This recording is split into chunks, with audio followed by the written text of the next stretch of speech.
Chapter 209. The adult Tyrannosaurus on the other side was also here to avoid the cold. It had probably never seen a herbivorous dragon and a carnivorous dragon on the same side in its life. Maybe it was going through a brainstorm right now and couldn't accurately judge the situation. Of course, the intelligence of dinosaurs was limited. The more likely scenario was that it wasn't thinking that much at all. No matter how many Ankylosaurus stood beside the young Tyrannosaurus, it couldn't change its strong desire to eat right now. Even the Tyrannosaurus was stunned for a moment. Then it raised its leg and rushed over. It seemed that Tyrannosaurus Rex liked to roar when fighting. The roar of the other side made Xiao Qishi's eardrums uncomfortable. He held back his expression and thought, "It's not like the other side is the only one who knows how to roar. I know how to roar too." The next second, the shorter Ankylosaurus raised its head and roared. It didn't show any fear just because the other side was a Tyrannosaurus Rex. On the contrary, it was full of fighting spirit. As soon as the young Ankylosaurus Rex roared, the young Tyrannosaurus beside it immediately let out a deterrent sound from the depths of its throat. At the same time, its huge body had already rushed out to meet the opponent's provocation head-on. The two huge Tyrannosaurus Rex stomped on the ground at the same time, causing a huge commotion. The Ankylosaurus, who didn't have much of a presence, was insignificant. The two Tyrannosaurus Rex collided and started fighting. Their tails were taut behind them as they tried their best to find balance for their bodies. The young Tyrannosaurus Rex was very smart, and its fighting skills were clearly superior. On the other hand, the adult Tyrannosaurus Rex preferred to use brute force and didn't have any rules when fighting. This was because it could always use brute force to win against its opponents. It probably had never challenged an opponent stronger than itself. Xiao Qishi thought in his heart. While his partner used skills to resist the brute force attack, he quickly ran behind the enemy and attacked its tail and heel. Don't laugh. This was the greatest role he could play. The tail was too important in a Tyrannosaurus Rex's fight. Any interference would cause its body to become unbalanced. Xiao Qishi believed that this unlucky Tyrannosaurus Rex definitely didn't train its core strength. He had to make it lose its balance. And the danger he faced was that he was afraid that the other side would take the risk of being attacked and turn around and bite him. However, he believed that his boyfriend wouldn't let that happen. That's right. As soon as he saw the little armored WYRM run to the opponent, the young Tyrannosaurus Rex used all his strength to hold the opponent back. If the opponent dared to turn around, he would make the opponent fall here. The harassment of the Ankylosaurus had indeed infuriated the adult Tyrannosaurus Rex. His irascible roar spread across a radius of 10 li, letting all the dinosaurs in the vicinity know that a powerful Tyrannosaurus Rex was currently caught in a fierce battle. For someone as strong as him to be attacked and unable to escape for a while, this meant that he had an even stronger opponent. Sharp teeth clashed against each other, and both sides suffered some minor injuries. Every time the adult Tyrannosaurus tried to take a big bite out of the young guy, the Ankylosaurus would harass him and force him to readjust his posture, or else he would fall. It was also during these few seconds that the young Tyrannosaurus Rex was able to unleash a new burst of power and charge at him violently. Clearly, the young Tyrannosaurus Rex knew that it couldn't defeat it with its teeth. Xiao Qishi was very happy that her boyfriend was willing to cooperate with her strategy. Good. Let this battle become the battle that would make them famous in the cold shelter. On the small field, the grass had long been ruined to the point that it was unbearable to look at. At this moment, no one cared about the food on the other side anymore. They were no longer fighting purely for food. The Ankylosaurus gathered its strength and used an even more flirtatious movement to attract the opponent's attention. The consequence of this was that the opponent's 10 centimeters long fangs brushed past his neck. But so what? Who cared? As long as the opponent aimed its fangs at him, he would win. Turning around at the last minute was a very dangerous move. At this moment, the core was the most unstable. The young Tyrannosaurus Rex's eyes turned red when the opponent turned around. The second after dodging the fangs, Xiao Qishi thought, "Hit him, Her boyfriend seemed to be connected to his heart. He lifted his leg and violently used the side of his body to hit the opponent. With a loud bang, the Tyrannosaurus Rex fell to the ground. Its shin hit the ground directly, and it let out a terrible scream. Xiao Qixi didn't know where the courage came from. The moment she saw the opponent fall to the ground, she immediately climbed on top of the opponent's head and used her 2-ton body to press down on the guy who wanted to raise his head. As long as 2 tons were here, the opponent wouldn't be able to open his mouth. The young Tyrannosaurus Rex. He wasn't speechless. He just didn't expect this to happen. 2 tons wasn't enough to completely suppress the Tyrannosaurus Rex. In fact, it was very dangerous. However, with half a Tyrannosaurus Rex, the Tyrannosaurus Rex would be completely suppressed. The Ankylosaurus riding on the Tyrannosaurus Rex's head roared, "Ah!" He raised his head and vented his victory to his heart's content. He had defeated the Tyrannosaurus Rex and hoped that the blind carnivorous dragons around him would listen to him and not provoke him. The real victor who defeated the Tyrannosaurus Rex. Quiet and low-key were synonyms for him. He left the fierce words to his partner. As for the unlucky robber who wanted to say something, he was hammered down by the Ankylosaurus Rex and immediately became autistic. They wouldn't kill this Tyrannosaurus Rex, but they wouldn't let it go easily either. Using extreme methods to traumatize it before letting it go might be the best way. In their eyes, the extreme method was to beat it up until its eyes turned black and then pee on its head. This Tyrannosaurus Rex, who had been tortured until it was exhausted and humiliated, ran away without looking back after it was released. Forget about revenge. It probably wouldn't even take a step into this place in the future. This was too much of a bully. After confirming that the intruders had left, the young Tyrannosaurus Rex, who had been starving for a long time, naturally went to look for food. However, after finding food, it seemed to remember that there was something more important. It licked the Ankylosaurus Rex, who walked over to it. "I'm fine. Hurry up and eat." The Ankylosaurus Rex tried its best to express that it was fine. It didn't leave a single wound just now. However, this Tyrannosaurus Rex had some wounds on its body. Although for a dinosaur, they were only small wounds the size of a fingernail. The Tyrannosaurus Rex turned its head and focused on eating. After eating this meal, some of the bleeding wounds on its body had stopped bleeding. Although there was no need to worry, there were some dirty things around the wounds. Xiao Qixi couldn't stand it. Who could guarantee that it wouldn't get infected and worsen? He took the Tyrannosaurus Rex to find a water source. Water in winter was still very precious. However, there was no other way. When it was time to take a bath, it still had to take a bath. At this time, the sky was almost dark and the water was very cold. The Tyrannosaurus Rex could go down without blinking. However, the Ankylosaurus Rex stuck its foot out on the shore time and time again to test the water. "Woo woo woo woo woo woo, it's so cold. Will I really not freeze to death if I go down?" Actually, his body wasn't very dirty.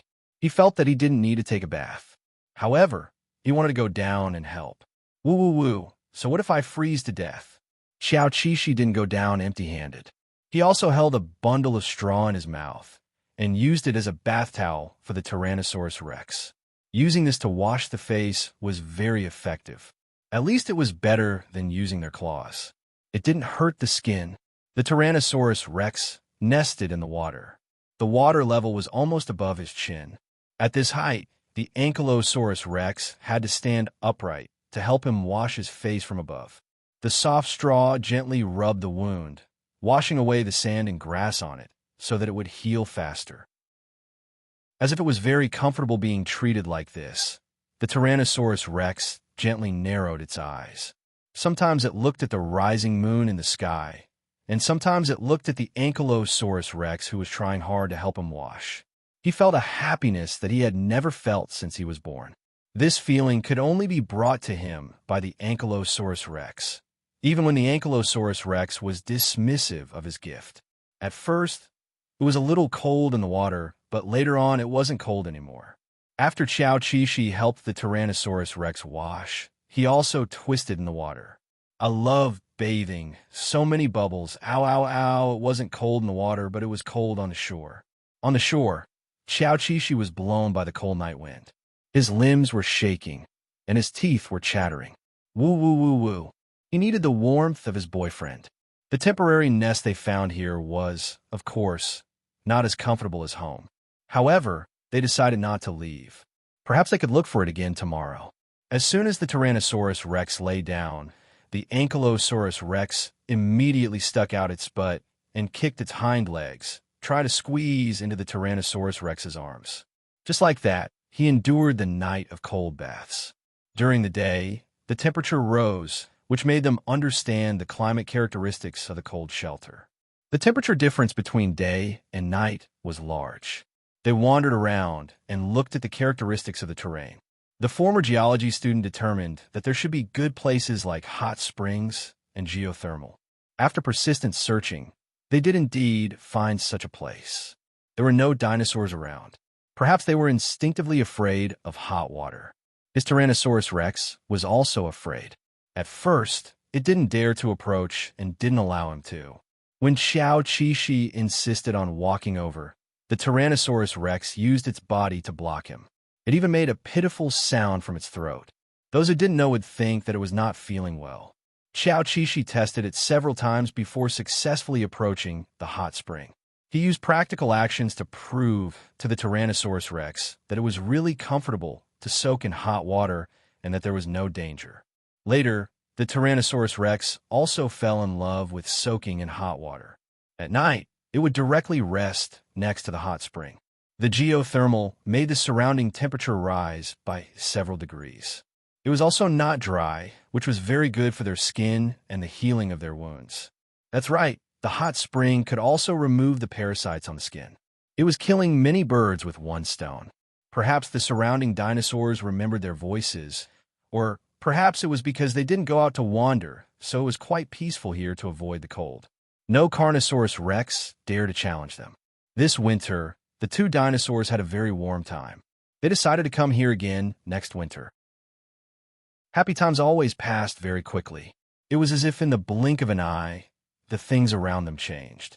The trees became more lush, the fine rain increased, and the grass became richer and greener. One day, Xiao Qishi saw the herbivorous dragons fighting. He finally realized that this was not only a place to avoid the cold, but also a place for the dinosaurs to mate. In this warm place, the herbivorous dragons began to look for partners to breed. The eggs would stay in the mother's body for 2 to 3 months. The pregnant dinosaurs would leave this place when the weather was hot and return to the cool north for summer. The baby dinosaurs were generally born in the early spring, when everything was recovering. They could see the prosperity as soon as they woke up. This was a gift from their mother. After the Carnosaurus Rex was pregnant, they would stay away from the male dragons. They would never let the male dragons see the baby dinosaurs being born. The herbivorous dragons were different. They were usually a big family, and it was possible for several generations to live together. However, whether it was the Carnosaurus Rex or the herbivorous dragons, they would not immediately look for partners after reaching adulthood. They would grow up alone until they had enough strength and charm. Only then would they choose to join the competition for mates. Of course, not participating in the competition for mates did not mean that there was no restlessness. On an early spring night, the herbivorous dragons were howling outside. Beside the warm, hot spring, 2 different species of dinosaurs were flirting with each other. They still liked to sleep together, but they felt that something was different these days. Yes, they could no longer hug each other and fall asleep like before. Sometimes, they might not be able to sleep for a long time. Their minds maintained an indescribable clarity. They also felt that the temperature of their blood seemed to have risen after being a warm-blooded animal for a year and a half. Xiao Qishi, it must be the hot spring that caused this. Otherwise, it must be the group of herbivorous dragons that caused this. Damn it, they actually started to have sex in public. Can't they consider that there are children next to them? On the other hand, the Carnosaurus Rex's courtship seemed to be a very secretive thing. Because the Carnosaurus Rex was ferocious, the union between them was also full of danger. Usually, they would only have brief encounters under the influence of hormones. The female Carnosaurus Rex would leave her mate very quickly. Otherwise, she was not sure if she could leave safely. To put it bluntly, their reproduction was not as simple as that of the herbivorous dragons. This was a reason why there were so few Carnosaurus rex. The temperature in early spring had risen. Xiao Qixi, who had not been able to sleep well for several days, decided to change places with the Tyrannosaurus rex to sleep. Perhaps this could solve their insomnia problem. The Tyrannosaurus rex listened to the other party, but when Xiao Qixi wanted to sleep separately, the Tyrannosaurus rex was a little uncomfortable. It seemed that it did not understand why Xiao Qixi was distancing herself from it. She had always slept next to it before. Did she not like it anymore? Faced with that pair of doubtful light golden eyes, Xiao Qixi did not know how to explain to this innocent Tyrannosaurus rex. The reason why you have not been able to sleep well these past few days is because I am lying next to you. Stay away from me, and you will be able to sleep well immediately. Trust me. However, the Tyrannosaurus rex clearly did not believe him. Not being able to sleep well was not a problem, but being separated from the little armored dragon was a problem. In order to prevent the little armored dragon from moving around, the Tyrannosaurus rex gently pressed its chin against the other party's stomach and made an almost inaudible sound from its throat, as if to say, "Don't move, be good, and sleep. Be good, your seventh uncle." As a bold and unrestrained herbivorous dragon, Xiao Qixi was very depressed by the weight on her stomach. A certain Tyrannosaurus rex had the ability to lower it a little more, bushy. Also, was it the only one suffering from the torment of spring? What kind of logic was this? No, the Tyrannosaurus rex was also suffering from the torment of spring. However, its genes determined that it would be more cautious and patient when it came to such things. Every Tyrannosaurus rex was a proponent of eugenics and would not casually sow seeds if it was not necessary. Of course, it was also very casual when it came to doing so. For example, this maverick Tyrannosaurus rex who had taken a fancy to a little armored dragon when it was still underage. In the middle of the night, Xiao Qixi finally managed to get rid of the heat in his body and fell asleep with great difficulty. In his half-asleep state, he felt that he was being pressed against, and something was rubbing against his stomach. He woke up and saw a familiar chest. Only then did he realize that he was not having an erotic dream, but that it was really happening to him. Oh my God! A Tyrannosaurus rex who weighed 7 to 8 tons was bullying a weak and helpless armored dragon.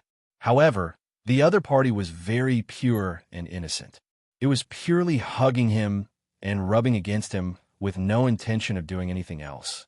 It seemed that it was only because it was uncomfortable that it had to do something to comfort itself. It just so happened that there was an unguarded armored dragon lying here. It could be said that its jade body was laid out horizontally, so the young and impulsive Tyrannosaurus rex could not resist the temptation and finally, oh no, actually acted like a pervert. Damn it! Actually, Xiao Qixi was not unhappy. His body and heart had already led him to completely lean towards the other party. Pure hugs and closeness were exactly the kind of intimacy he needed right now. Admit it, in fact, for so many days, he had wanted to get closer to the other party. Now that the Tyrannosaurus rex took the initiative, he was not embarrassed anymore.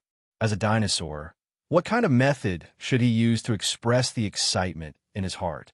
Xiao Qixi raised his head and nibbled on the Tyrannosaurus rex's chest, transmitting a dense number of small stabs of pain to the other party.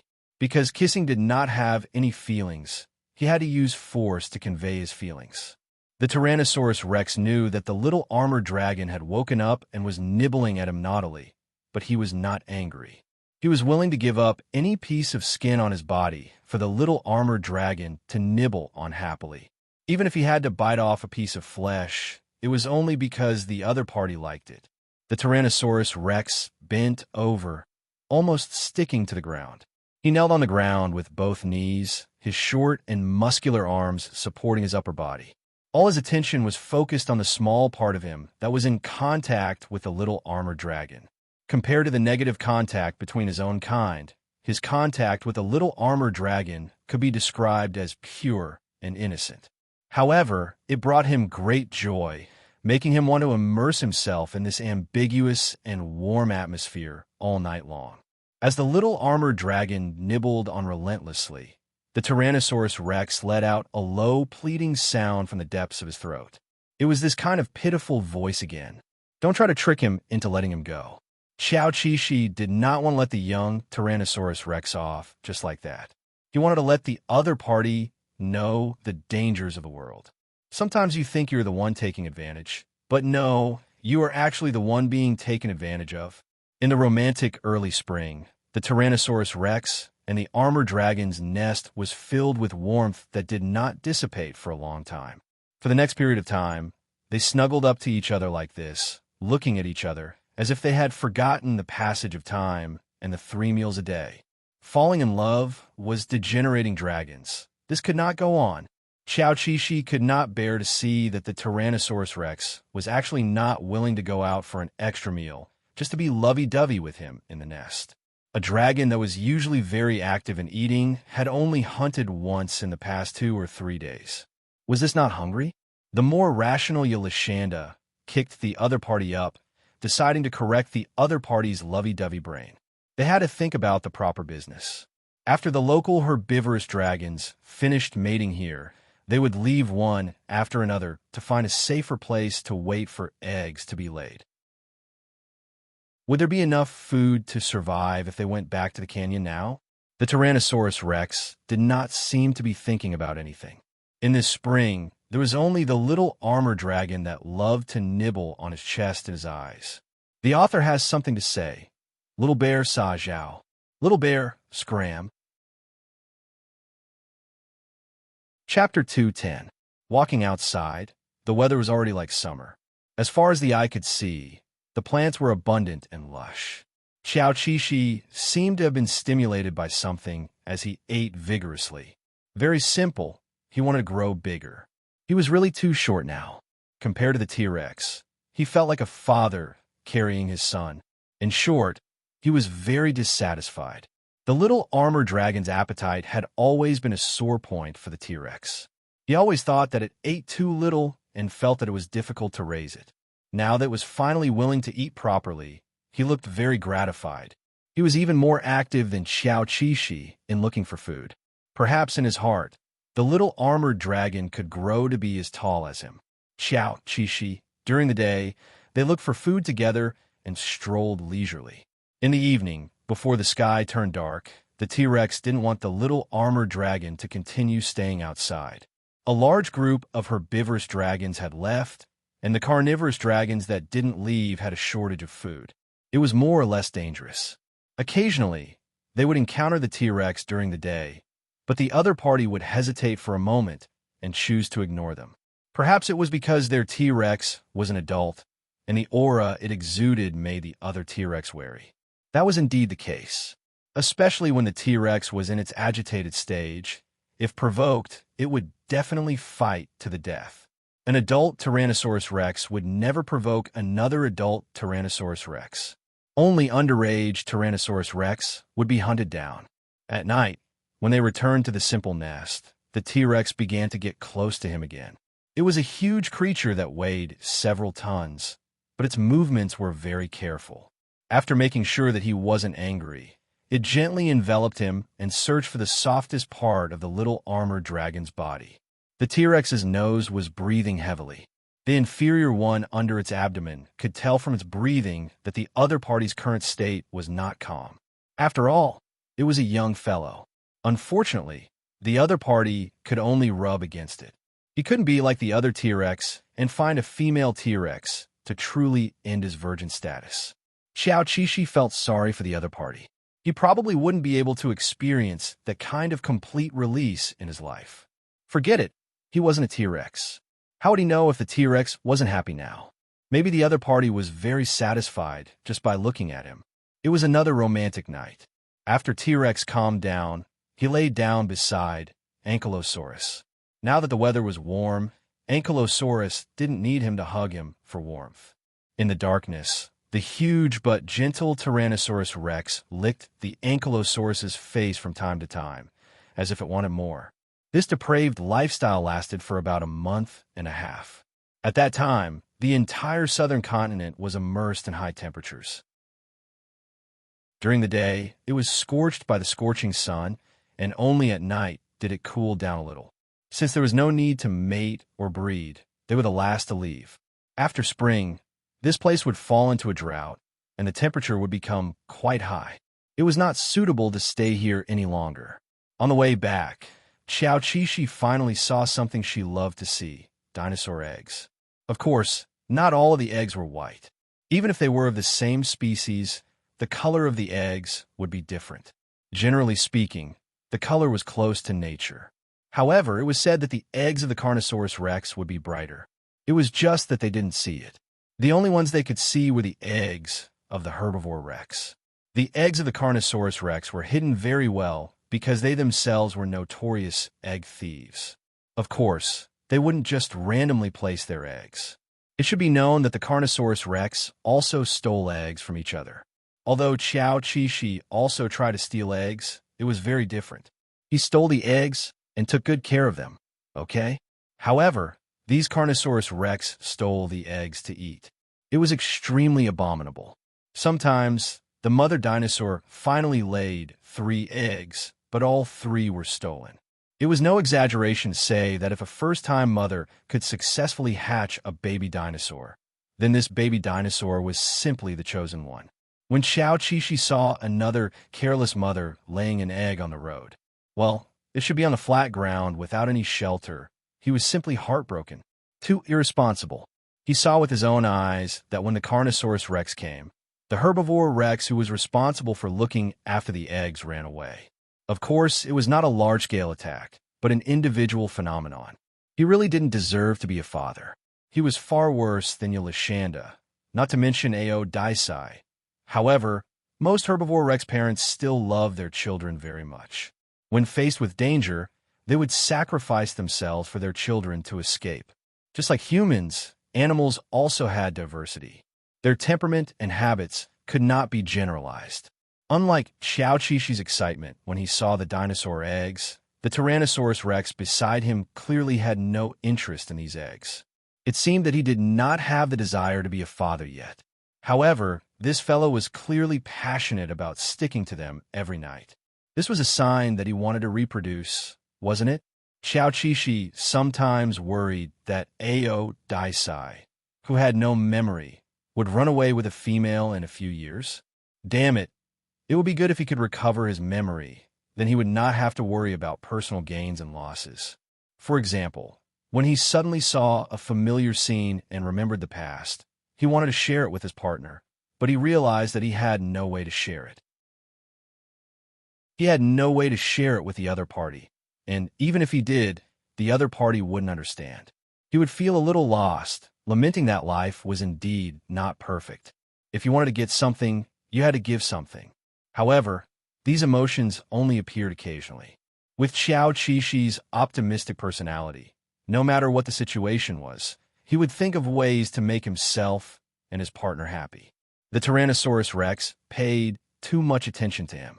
Whenever he showed a trace of sadness, the other party seemed to be able to sense it. He would start to feel anxious and think of all kinds of ways to treat him well, hoping that he would be as lively as usual. After a few times, Xiao Qishi did not dare to be sad in front of the Tyrannosaurus rex.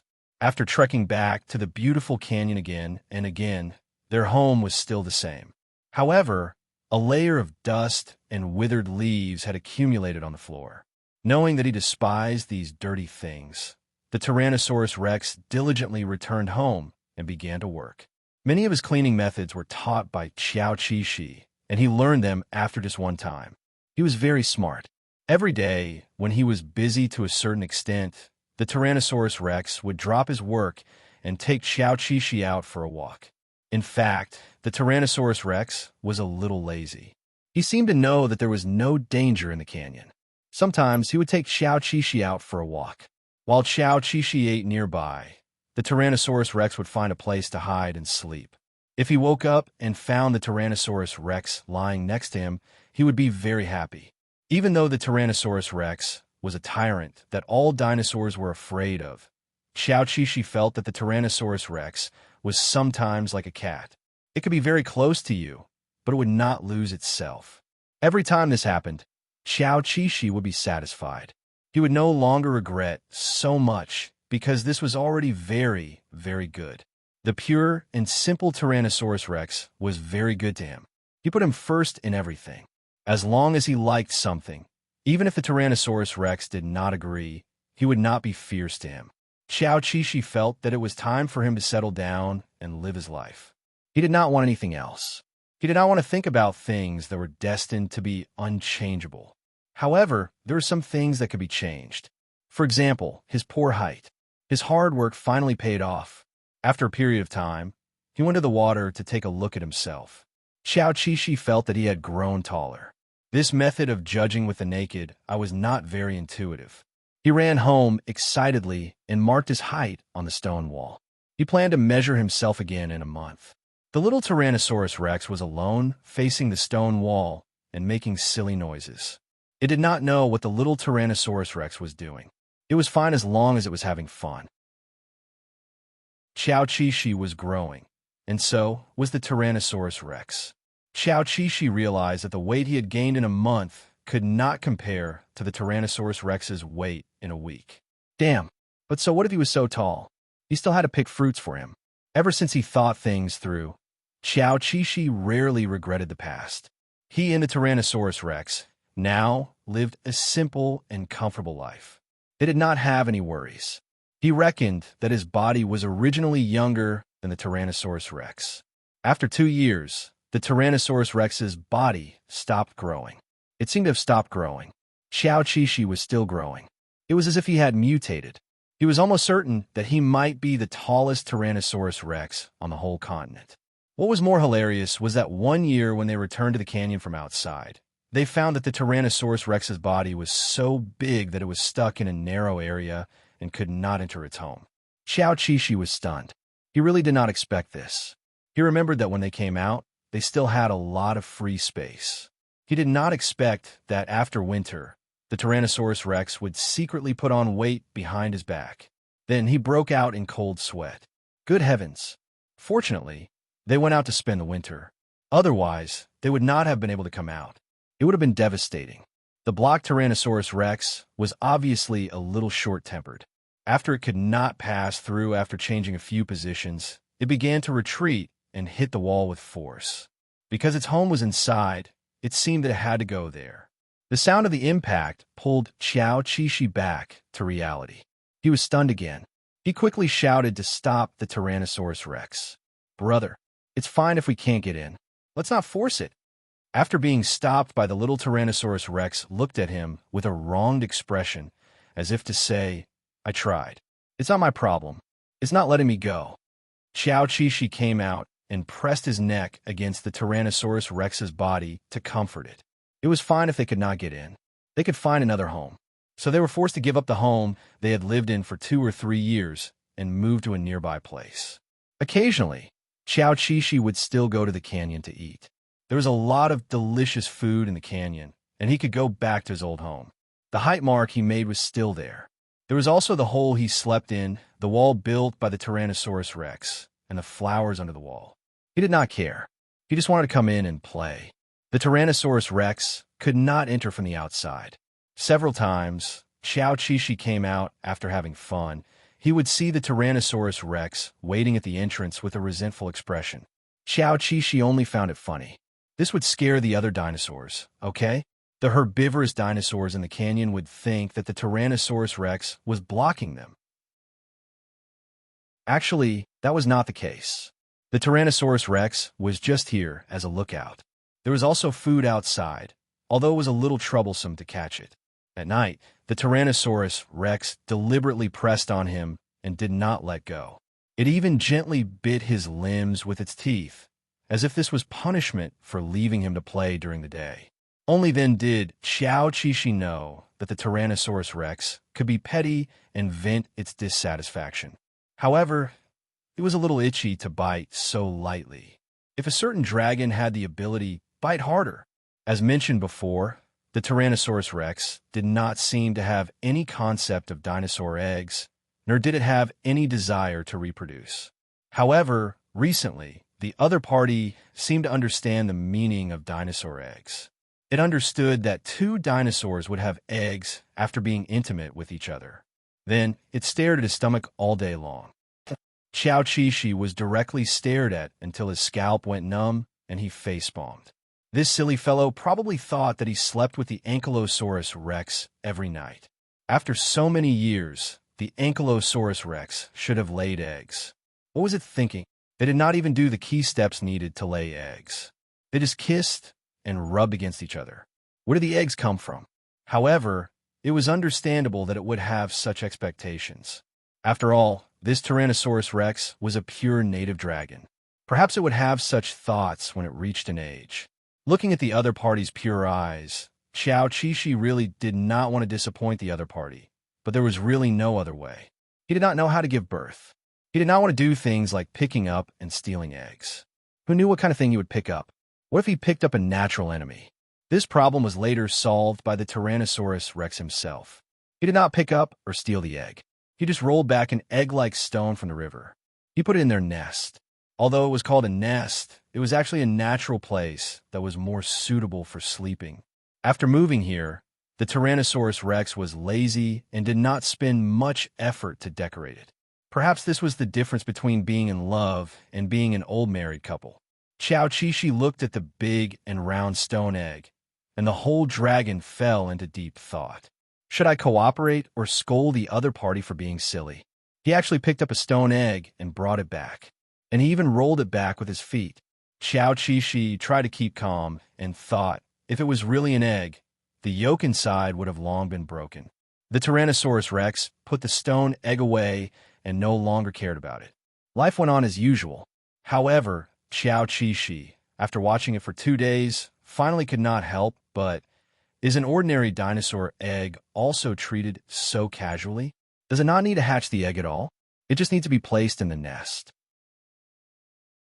The Tyrannosaurus rex saw the little armored dragon looking at the egg and paused.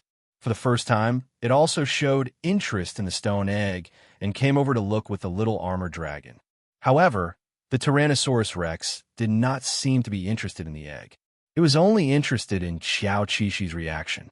Xiao Qixi vaguely knew from the other party's sparkling eyes that the Tyrannosaurus rex might not have brought this stone egg back because he lost his mind. It was very likely that he brought it back to trick him. Tyrannosaurus, King, Dragon, you are awesome. The truth seemed to be like this. When Xiao Qixi showed that she had lost interest in the stone egg, the Tyrannosaurus rex rubbed its cheek on the stone egg one day and even used it as a pillow. The real dinosaur egg had already been broken into pieces. Xiao Qixi looked at it, but it was not embarrassed. It fully demonstrated what it meant by, as long as it was not embarrassed, it was others who were embarrassed. Although it was a blunder, the stone egg did not leave their house in the end and continued to be placed there as an ornament. Although it was not clear whether to laugh or cry, it also indirectly proved that silly Daddy's obsession with the dinosaur egg was not because he wanted it. Maybe he just thought that his partner wanted the egg. I really don't know how his brain circuit works. The author has something to say. Daddy will recover his memory, probably in the next chapter. Chapter 211. Xiao Qixi thought about it carefully and suddenly understood why Tyrannosaurus rex had picked up the stone. In the past, when he saw a dinosaur egg without parents in the wild, he would stay there for a long time. He even helped to chase away some egg thieves, such as Dakota Raptor. With Tyrannosaurus rex by her side, one look from him was enough to scare Dakota Raptor away. Since he was so useful, Xiao Qixi kept Tyrannosaurus rex by her side to intimidate him. T-Rex might not know that he was being used, but he definitely knew that little Ankylosaurus liked dinosaur eggs. Xiao Qixi, that was not wrong, but he definitely did not want to raise it himself. It was not suitable. Whether it was herbivorous or carnivorous dragons, if they grew up in their family, their worldview would be distorted. How would they survive in the Cretaceous era? Therefore, for the sake of the mental health of the next generation, they decided not to have another generation. When they came here, the superhumans' dinosaur research project hit a bottleneck. They found that dinosaurs were a group of creatures that did not follow any rules. There was no rule that could be used to summarize their life and habits. Carnivorous dragons could live alone or in groups. They could even become companions with herbivorous dragons and live together for many years. Superhumans would check on this amazing pair of companions every few days. Every time, they were sure that they were still together. Later, they gradually shifted their attention to Ankylosaurus. T-Rex was still T-Rex when it was with Ankylosaurus, but Ankylosaurus slowly became less like Ankylosaurus. Its tall appearance had surpassed most Ankylosaurus. This was a direction worth investigating. Ankylosaurus had some influence on T-Rex. For example, Ankylosaurus had a gentle temper. As long as it was not provoked, Ankylosaurus would be bullied when it was with Ankylosaurus. However, superhumans had also seen the two of them face off against provocateurs. They could only say that Papa was still Papa. He was the biggest on this continent. After staying with T-Rex for a long time, Ankylosaurus also became domineering when it encountered invaders. It never backed down. Superhumans. So annoying. Every specimen they studied was different. What kind of existence was a dinosaur? Humans smashed their little notebooks countless times. In the 5th year of Xiao Qixi life in the Cretaceous period, his body also stopped growing. Now, he was a tall and handsome armor dragon. As he and the Tyrannosaurus Rex became more and more powerful, their territory gradually expanded as well. At first, Xiao Qixi didn't know that she had a territory. But later, she slowly realized that there were no other carnivorous dragons around her in T-Rex's sleeping area. Thus, territories were formed. Xiao Qixi and T-Rex were in charge of patrolling the area the day they realized they had become the overlord. They chased away the Dakota raptors that were wandering around the area. Although the Tyrannosaurus Rex did this for its own benefit, it did indirectly save a lot of dinosaur eggs. The next year, the number of herbivorous dragons in the territory increased by a lot. The Dakota raptors that escaped from here eventually went to other places to eat the eggs of the herbivorous dragons, so the number of dinosaurs was still constant. However, when the herbivorous dragons in other places were persecuted, they would migrate and run to a place where they felt safe to stay. For some reason, Xiao Qixi and T-Rex's territory was thought to be a safe place. So, more and more herbivorous dragons came from outside. Thinking about it, it made sense. There was only one T-Rex in such a vast territory. The food it could eat every day was limited. The risk was shared among all the herbivorous dragons and became very small. Xiao Qixi went out for a walk every day. Seeing so many dinosaurs living near his home, he was quite happy. So, he would occasionally leave T-Rex and go out to play by himself. Because with T-Rex, no other herbivorous dragons would allow him to come close. T-Rex was always very resentful, but it seemed to know that the little armored dragon was making friends. If it rashly went over, it would ruin the other party's good time. The smart T-Rex could only stay far away and prepare some wild fruits for the little armored dragon to eat. Unknowingly, he had walked far away. A nest of baby dinosaurs was born nearby. Xiao Qixi went to take a look. When he returned home, he found that his daddy was not there, so he waited at home. But after being separated for so long, he missed it a little, so he went out to look for it. Not long after Xiao Qixi went out, there was a violent shaking from the ground. He immediately realized that it was an earthquake. When the earthquake came, Xiao Qixi's first thought was not to escape, but to look for T-Rex. The other dinosaurs on this land had already begun to evacuate in panic and were moving towards the calm plate. It seemed that all the dinosaurs knew where to run. Their pace was very uniform. The baby dinosaurs were sandwiched between the big dinosaurs, desperately moving forward. This should be the first danger they had encountered since they were born. For the dinosaurs that lived in the late Cretaceous period, this was the path they had to take to grow up. In the future, there would be many similar encounters. In the middle of this large-scale evacuation, the figure of a dinosaur went against the flow. He was the Ankylosaurus Xiao Qixi. If he guessed correctly, T-Rex should have gone to the forest over there to pick fruits. Yes, T-Rex was in the forest over there. He also felt the tremor from the ground. When he realized that it was an earthquake, he saw T-Rex's eyes widen. 4 or 5 wild fruits fell from his front claws, leaving only one in his mouth. He took large strides and ran back quickly. His tail was taut and raised high, looking very anxious. Ankylosaurus was also running quickly. The moment they saw each other's figures, a crack slowly opened between them. Seeing this crack, Xiao Qixi was about to cry. He immediately shouted, hoping that T-Rex would realize the situation here. The two pieces of land were moving apart. He could not jump over in time, and neither could T-Rex. But it did not matter. As long as they avoided this earthquake, they could find another way to meet again. In short, Xiao Qixi had already given up on the idea of reuniting now. He stopped at the edge of the crack and looked at T-Rex with tears in his eyes. When he ran to the front, T-Rex also saw the big crack in the ground. Oh no, it was not a crack anymore. It should be called the predecessor of a canyon. But T-Rex did not give up. He paused for a second, and the next second, he immediately ran down the edge. Maybe he could catch up with the speed of the crack, widening, and find the narrowest section. Ha ha ha. Seeing T-Rex run, Xiao Qixi seemed to understand what he meant. But this was too dangerous. No. Xiao Qixi immediately ran after him. At the same time, he shouted to stop T-Rex, hoping that T-Rex would not do this. His legs were short, he could not run as fast as T-Rex, and his voice was not as loud as T-Rex. But no matter how tired he was, he did not stop.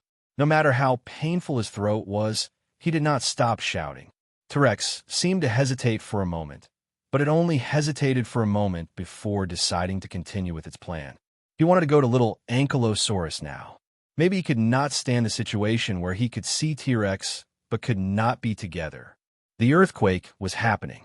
He wanted to go to little Ankylosaurus. Roar! T-Rex's determination was expressed in a loud roar, and it easily spread to the other side of the river. It was as if it was saying, "Don't be afraid, I'll come to you right away." Xiao Qixi was already shaking his head like a rattle drum in his heart. No, no, no, no, no. T-Rex stomped heavily on the ground, and the ground suddenly collapsed with a bang. Fortunately, he had already leaned his body back and pulled his center of gravity back to the shore. Soil, trees, rocks, all fell into the rift. Who wouldn't have their heart in their throat? The Tyrannosaurus Rex encountered the danger of the ground collapsing several times, but he was able to defuse it with agility. This was not a movie, this was a real-life experience. If there was even a second of deviation, the 7 to 8 ton Tyrannosaurus Rex would have fallen into the ground. Xiao Qixi did not know what to do when faced with the Tyrannosaurus Rex that she could not persuade. Tears had already wet the corners of his eyes as he thought to himself in despair that if the Tyrannosaurus Rex were to fall, he would not be able to live anymore and would just continue to be a pair of ghostly mandarin ducks. What he did not know was that if T-Rex listened to his advice and continued to stay on that land, it would not survive in the end either. This was because the land on that land would eventually be surrounded by seawater and slowly submerged. The dinosaurs that remained on that land might be able to survive in the beginning, but they would still slowly die on that isolated island in the end. T-Rex ran with all his might and finally saw a width that he was confident of. Of course, it was also very risky, but he could not wait any longer. After a short run-up, T-Rex did not have any more time to prepare or think. He jumped into the air and jumped over. When his huge body landed on the ground, he fell to the ground due to inertia. It was a downhill terrain, and he very cleverly chose this place. The price he had to pay was that he did not know when his body would stop rolling. Given T-Rex's huge body, even a simple fall would be enough to make him suffer. Xiao Qixi ran over, and the sight of the T-Rex rolling on the ground entered his eyes. He cried as he rushed over. Finally, a steep cliff rose up from the ground to block the Tyrannosaurus Rex's path, and the impact had dislocated all of its internal organs. At this moment, a medium-sized rock fell down from above, right onto the tyrant dragon's head. Fortunately, the armored Tyrannosaurus rushed over and used its thick armor to block the rock for T-Rex. The impact from above had long exceeded the weight of the rock itself. Even the 4-ton great armored dragon let out a muffled groan and grimaced in pain. At this moment, he did not dare to move. He was afraid that more rocks would fall and hit T-Rex. After enduring the pain, he opened his teary eyes and looked at T-Rex's side profile. T-Rex's eyes were tightly shut, and he was no longer moving. However, T-Rex's abdomen was still rising and falling, indicating that he had only fainted temporarily. Wah! Xiao Qishi looked at him with an extremely anxious expression. His heart was aching terribly. After rolling so many times and crashing into the cliff, how painful must it be? After confirming that no more rocks would fall, he shook off the rocks with a shake of his body. He then moved closer to T-Rex's side profile and began to sob. There was no medical treatment, no good environment, and the surroundings were still faintly shaking. Even if he had intelligence, there was nothing he could do. This was probably the most helpless Xiao Qishi had ever experienced since he stopped being human. Other than waiting and praying, there was nothing else he could do. Rocks could fall from the cliff at any time. Xiao Qishi could not move the unconscious T-Rex. Naturally, he did not think of escaping alone. He used his body to block T-Rex's vital parts. The rest of the time was up to fate. The earthquake was still going on, but the two dinosaurs were frozen in place. They did not run away or make sound. It was as if they had left their fate to the heavens. Ah, no. Even if a rock hit his head, Xiao Qishi would still curse. Although I was prepared to be hit, you really hit me? Was this reasonable? In fact, he felt that he was very awesome. He was able to remain so calm in the face of the earthquake, quietly watching it happen as if it was nothing. I'm so awesome. Yes, he did not know where his courage came from. At this moment, he was really not afraid of anything. With 2 streaks of dried tears on his face, Xiao Qishi looked at the unconscious T-Rex. At this moment, he was only afraid that it would not wake up. Sob, sob, sob, sob. The sky darkened. The twilight slowly covered up this sad scene, concealing them on the edge of the rift valley that was slowly calming down. After 5 or 6 hours of splitting, the 2 sides of the road formed a very wide abyss in the middle. The bottom was already filled with seawater. Not only that, but the continent on the other side also looked shorter and was slowly tilting. The earthquake had calmed down. Apart from that big rift valley, it was as if nothing had happened. The herbivorous dragons that had escaped outside spent an afternoon without any danger. They returned to their original home to look for food. Xiao Qishi heard their voices, but T-Rex still did not wake up. This meant that it was severely injured and would not wake up for a while. Even if it woke up, it probably would not be able to hunt. Xiao Qishi cried again. After confirming that there was no danger around for the time being, he dragged his hammer and went to look for the herbivorous dragon. He planned to hunt one for the Tyrannosaurus Rex. He hadn't hunted animals for many years because he was used to eating grass. He never thought that one day he would have to bare his fangs again and hunt herbivorous dragons as a herbivorous dragon without hesitation. Even if he was a herbivorous dragon, his teeth were still very sharp.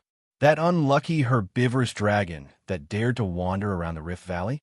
I'm sorry, but I'm going to give it a good scare today. But he had no other choice. Sob, sob, sob, sob, sob, sob, sob. A huge ankylosaurus rushed out of the bushes and bit the neck of a Denver dragon, making it lower its chassis. He had succeeded. The armored dragon cried as it savagely bit its prey to death. She was crying for her mate, who was still unconscious. She was crying for the fact that she, a herbivorous dragon, had bitten another herbivorous dragon to death. Suddenly, he heard a voice from the noise in his heart. Little Bear. Such a familiar name and such a loving tone made Xiao Qishi think that he was so sad that he was hallucinating from crying. Otherwise, his brain had been smashed by a stone. However, he was still inclined to think that he missed Ao Daisai too much. No matter what difficulties he encountered, as long as it was Ao Daisai, he would not mess it up. The voice only appeared for a brief moment, passing through the air like a feather, and then disappeared without a trace. Xiao Qishi, whose mouth was full of blood, bared his teeth. See, it was indeed an illusion. However, the sound of a huge creature walking on the road behind him came from behind.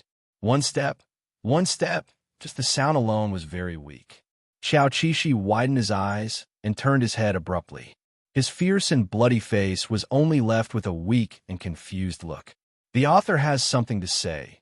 Today's second update, Moi Little Bear. Chapter 2:12. What came into view was a familiar huge figure. It was walking over the road, full of fallen trees. It looked like it was limping and had indeed suffered serious injuries. Xiao Qishi had never seen Tyrannosaurus so weak since he met it. Usually, it could cover this distance in just a few steps. The Ankylosaurus left the dying Denver dragon and wanted to run towards the Tyrannosaurus Rex. Suddenly, it remembered something. It turned its head and bit the body of its prey, using all its strength to drag it towards the Tyrannosaurus Rex. He hoped that he could walk a little longer so that the injured Tyrannosaurus could walk less. Although the other party looked fine on the whole, who knew if he had any internal injuries? What if its bones were broken? The prey was too heavy. Xiao Qishi bit the prey tightly and tried to drag it a few times. Damn, it only moved a little. He was so angry. Forget it. After confirming that he couldn't drag the prey, Xiao Qishi gave up. He should run over to check on Tyrannosaurus first. He turned around and ran, running over all the obstacles on the ground. Finally, he was getting closer and closer to the Tyrannosaurus Rex. His eyes were filled with concern as he looked into the Tyrannosaurus Rex's burning eyes. Tears welled up in his eyes again. He couldn't stop worrying, even if the other party woke up and stood up. For some reason, Xiao Qishi could feel that Tyrannosaurus was in a lot of pain now. Was it because he was too concerned about it? He couldn't help but think that way. Tyrannosaurus had already seen the little armored dragon. Its face was covered in blood. Tyrannosaurus's heart was in his mouth, and his pupils shrank. Fortunately, he saw the prey lying on the ground again. However, he was still very sad because the little armored dragon was a herbivorous dragon. A herbivorous dragon didn't need to kill another herbivorous dragon. Little fool! Xiao Qishi guessed right.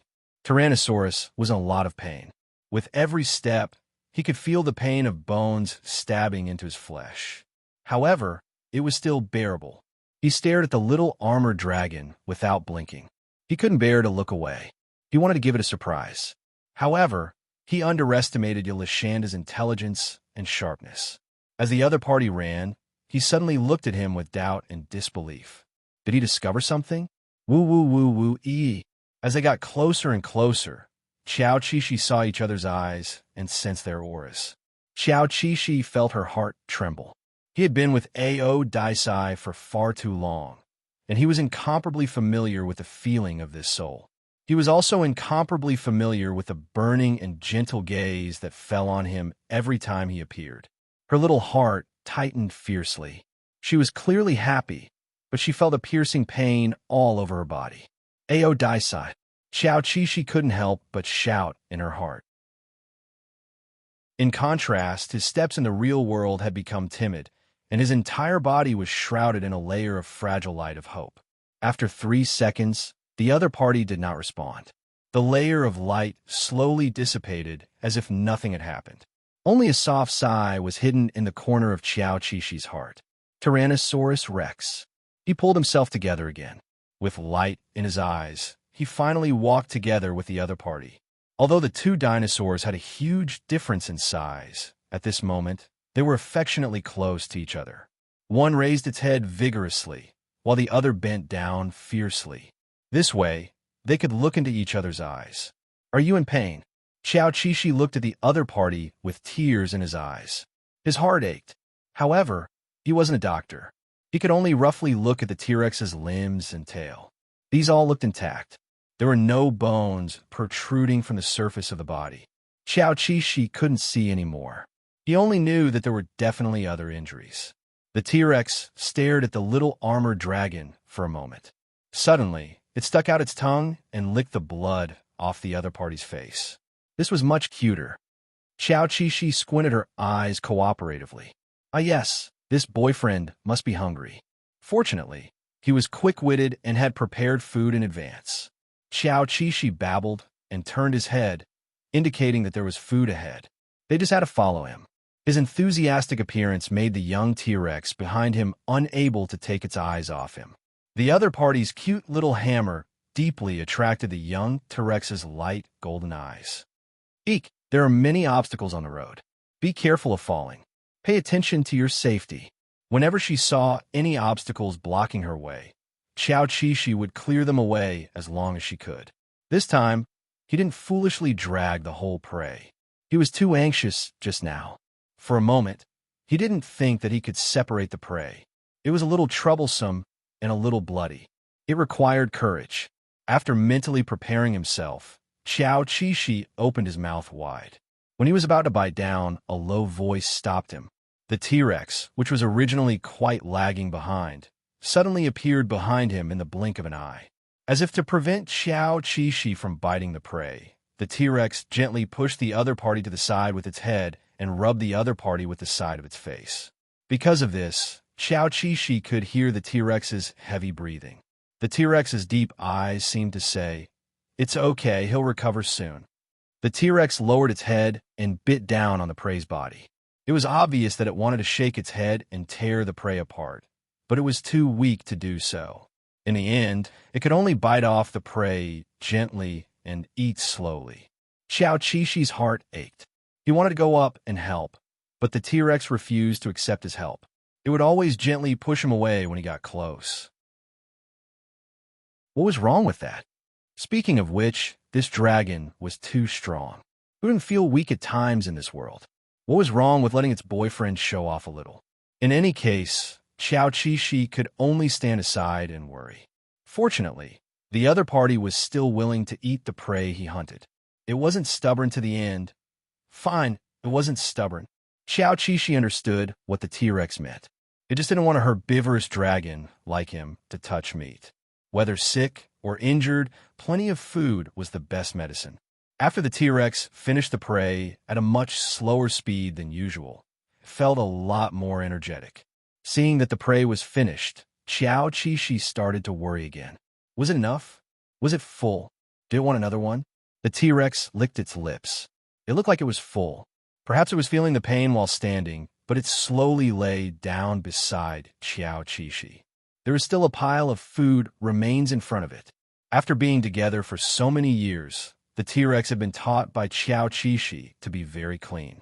There was only one explanation why it was so careless now. The other party's body was in so much pain that it didn't even want to walk a few steps. Xiao Qishi suppressed his wild thoughts and first dragged the remains of the prey away. He was still able to move it. A large and round moon hung in the sky, and the surroundings that had regained its tranquility were no different from usual. Xiao Qishi also heaved a sigh of relief. As he dragged the remains of the food, he thought to himself, "It's good to be alive. The rest should be fine after careful recuperation." He cheered himself on. It's going to be tough from today onwards. You have to bear the responsibility of hunting in the future. You can't let your partner starve. With a whoosh, the remains of the Denver dragon were pushed into the Rift Valley by the Ankylosaurus. The Ankylosaurus stood on the side and listened quietly. In the end, it waited for a few seconds before it heard a sound. This was enough to show that the depth of the abyss had reached a terrifying level. The Ankylosaurus limbs trembled, then it quickly turned around and ran back. That was so scary. Thank God for blessing. The T-Rex was indeed very weak. It wasn't as calm as it looked. Perhaps this was also why it was pretending to be stupid. Eating had exhausted its last bit of energy. When the Ankylosaurus returned, it instantly fell into the abyss. Xiao Qishi found that the T-Rex was motionless again. Was it unconscious again, or did it fall asleep? He stood in front of the T-Rex and moved his neck. He stretched his head next to the T-Rex's nose and listened. This breathing should mean that the T-Rex was asleep. He was happy. Sleep, sleep. The secret of healing an animal was to eat and sleep. Also, it wouldn't hurt when it fell asleep. As for himself, he didn't dare to sleep. What if his boyfriend woke up and needed him to take care of him, but he slept like a dead pig? How could that be? Xiao Qixi initially decided to stand and watch the T-Rex like this. However, after standing for a while, he felt a little tired. It was better to lie down. It was much more comfortable lying down. His chin could rest on his forelimbs. Very good. His neck was free again. However, because it was too comfortable, Xiao Qixi's eyelids became heavy. Forget it. I'll sleep for an hour then. Time always passed very quickly. In a flash, a few hours had passed. The ankylosaurus, who was preparing to keep watch for his boyfriend, opened its eyes and saw that the dawn had already appeared in the east. He hurriedly stood up. Oh my God, I'm so unqualified. It's over, it's over. I was going to start hunting in the middle of the night. That way, my boyfriend would have something to eat when he woke up. He wanted to cry, but had no tears. Fortunately, he hadn't woken up yet. Xiao Qixi glanced at him guiltily and confirmed that his eyes were still tightly shut. He heaved a sigh of relief and hurriedly ran away. Hunt, hunt, hunt! The T-Rex, who was supposed to be sleeping soundly, suddenly opened its eyes gently.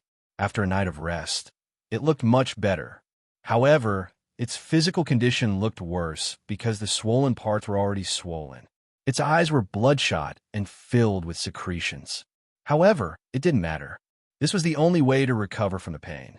The T-Rex, who was in a daze, softly recalled those times in the past when the cute little ankylosaurus was occasionally sad and unhappy. At that time, the ignorant T-Rex thought that the other party wanted to eat delicious food and play fun. He was a little silly. Actually, it was nothing. Yulashanda just missed him. Closing his eyes, Ao Daisai outlined the appearance of the little bear in his mind. The first thing that came to mind was the little hammer that was full of fighting spirit when the other party left just now. Then, when the other party was leading the way, the big eyes that looked back at him as if he was a child. Then, when the other party took a deep breath and prepared to bite the prey, many appeared one after another. As the memory replayed frame by frame, it was as if a gorgeous firework had been set off in his mind. With a bang, flowers of joy bloomed in his world. If his little bear wasn't hunting now and couldn't be distracted, he would definitely have opened his mouth and said 1,000 times that he missed the other party. Xiao Qixi was lying in ambush in the bushes in the distance. When he focused, the feeling of spiritual communication came again. He calmed himself down and told himself not to think too much. Now wasn't the time to daydream. However, a nose bubble blew out from one of his nostrils. Yulashanda, who didn't want to admit defeat, still felt that someone was missing him. It was definitely not because he had caught a cold. The author has something to say. I'm coming. I went out to run some errands today. Chapter 213. After the first experience, Xiao Qixi still felt a little uncomfortable hunting for the second time. However, the long-lost hunting action awakened the memories in the depths of his soul, and he found his years of experience as a beast. This time, it was an Edmontosaurus. Xiao Qixi could now do it without blinking when the cold blood splattered on his face. Sorry, maybe this Edmontosaurus had old and young to take care of, but so did he. He also had his own important partner.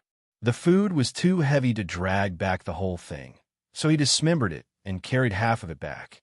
Hearing the ankylosaurus's footsteps, the T-Rex opened its eyes and looked up at him. Finally, it let out a sound from its throat. Xiao Qixi also responded. Before this, he didn't know that the T-Rex could make such a clear and sweet sound, like a lover's whisper. Xiao Qixi carefully felt that the ankylosaurus's falsetto was trembling. Was it too uncomfortable? So he quickened his pace. Eat meat. Eat more meat, and you'll get better faster. More than half of the Edmontosaurus carcass was thrown in front of the T-Rex with a bang. It wasn't that Xiao Qixi was rude, but that it was too heavy. This was his limit. Before he could even catch his breath, he leaned over and pressed his forehead against the Tyrannosaurus Rex's, as if he could convey his concern by doing so. Hurry up and eat. Hurry up and eat. The T-Rex's eyes were full of heartache and happiness. After a while, it was ready to get up, but it fell back down as soon as it moved. The T-Rex's heavy and uncomfortable breathing startled Xiao Qixi, who was already very worried. Are you okay? Looking at the T-Rex's body, Xiao Qixi gasped because he found that many of the joints on the T-Rex's body were swollen. Was it because of soft tissue injuries or bone injuries? He stood there in a daze, his heart in a mess. He felt deeply powerless. The T-Rex didn't seem to want its partner to worry. After failing to get up, it took another deep breath and slowly stood up. This time it succeeded. It was just that his eating movements were still very slow, making people worry that he would collapse at any moment. After observing for a while, Xiao Qixi also took a deep breath. His mood did not improve because of this. He did not dare to think about it. In fact, he blamed himself. He knew that all of this was caused by him.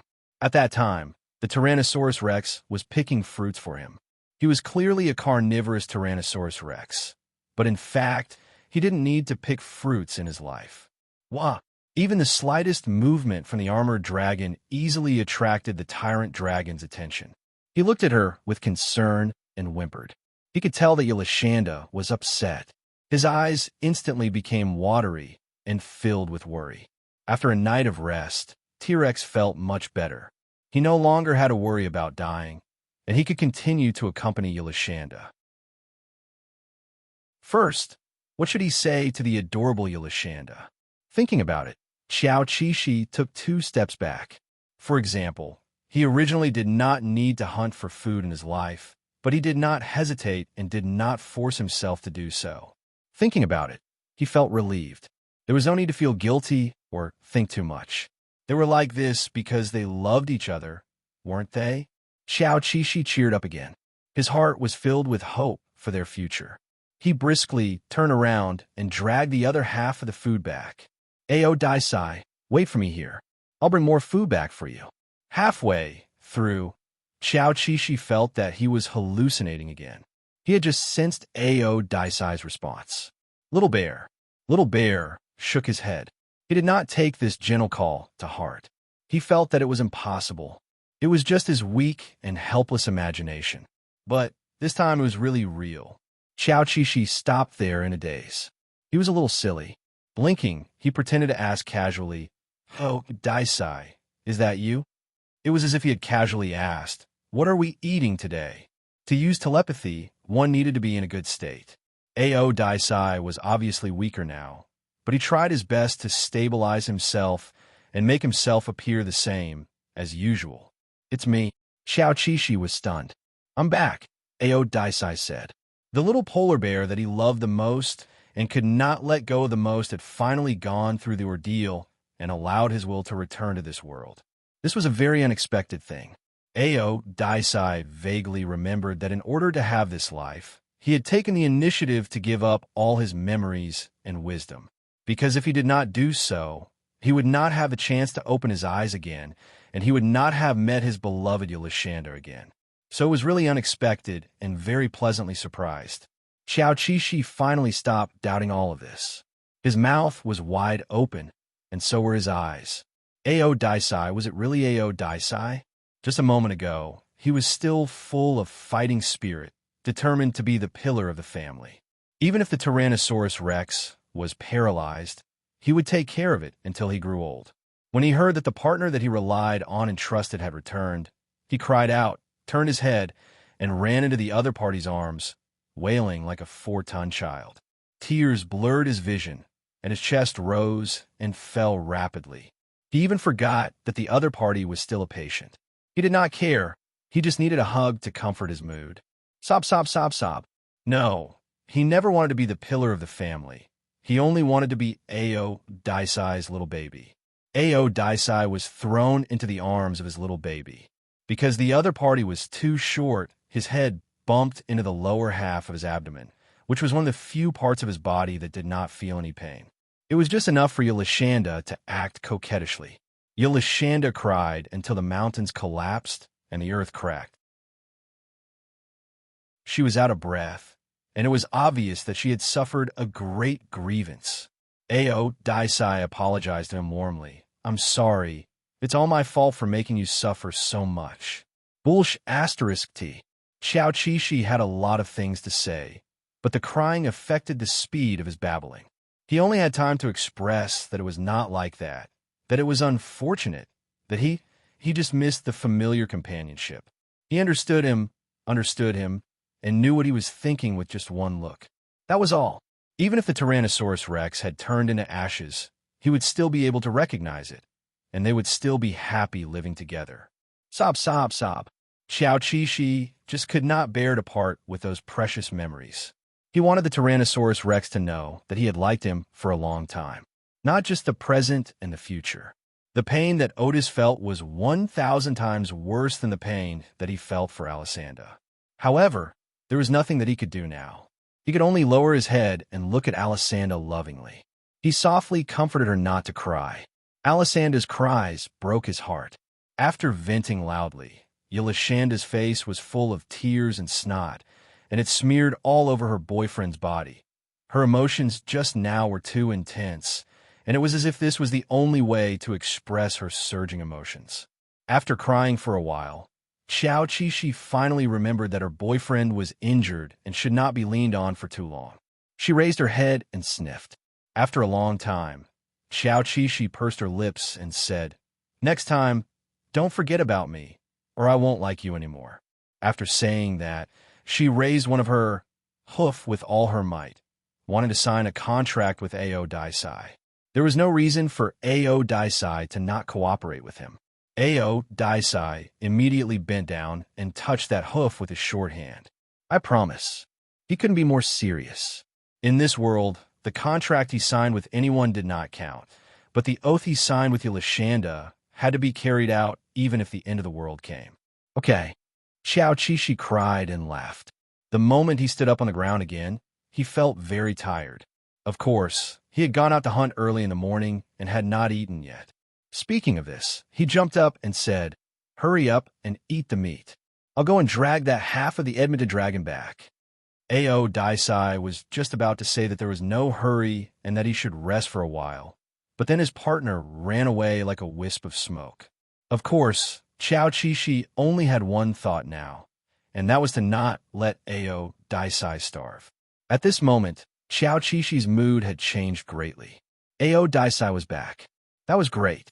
This way, the other party would be able to describe exactly where he was feeling unwell and not let his imagination run wild like a headless fly.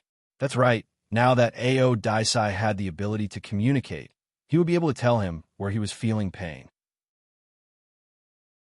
On the second trip back, Ao Daisai had already finished the half of the Edmonton Dragon's food. Perhaps this would be the most complicated food he had ever eaten. Yolanda seemed to have seen through his complicated feelings and angrily nudged him with her head. "There's no need to be so calculative between us. If it were you, you would do the same to me." He had no doubt that if the worst happened, Ao Daisai would not hesitate to cut off his own flesh and feed it to him. So what if he went hunting as a herbivorous dragon? He had the ability, so there was no need to worry at all. The little armored dragon's horns were round and blunt, and it did not hurt at all when nudged. Instead, it felt a little itchy. It was hard to imagine that the other party would use such a cute appearance to hunt. Ao Daisai's heart melted into a puddle of water. He lowered his head and took a few bites of the meat before biting it off. This made the other party think that he was too weak and was eager to help. A herbivorous dragon should act like one. Ao Daisai gently nudged him with his head.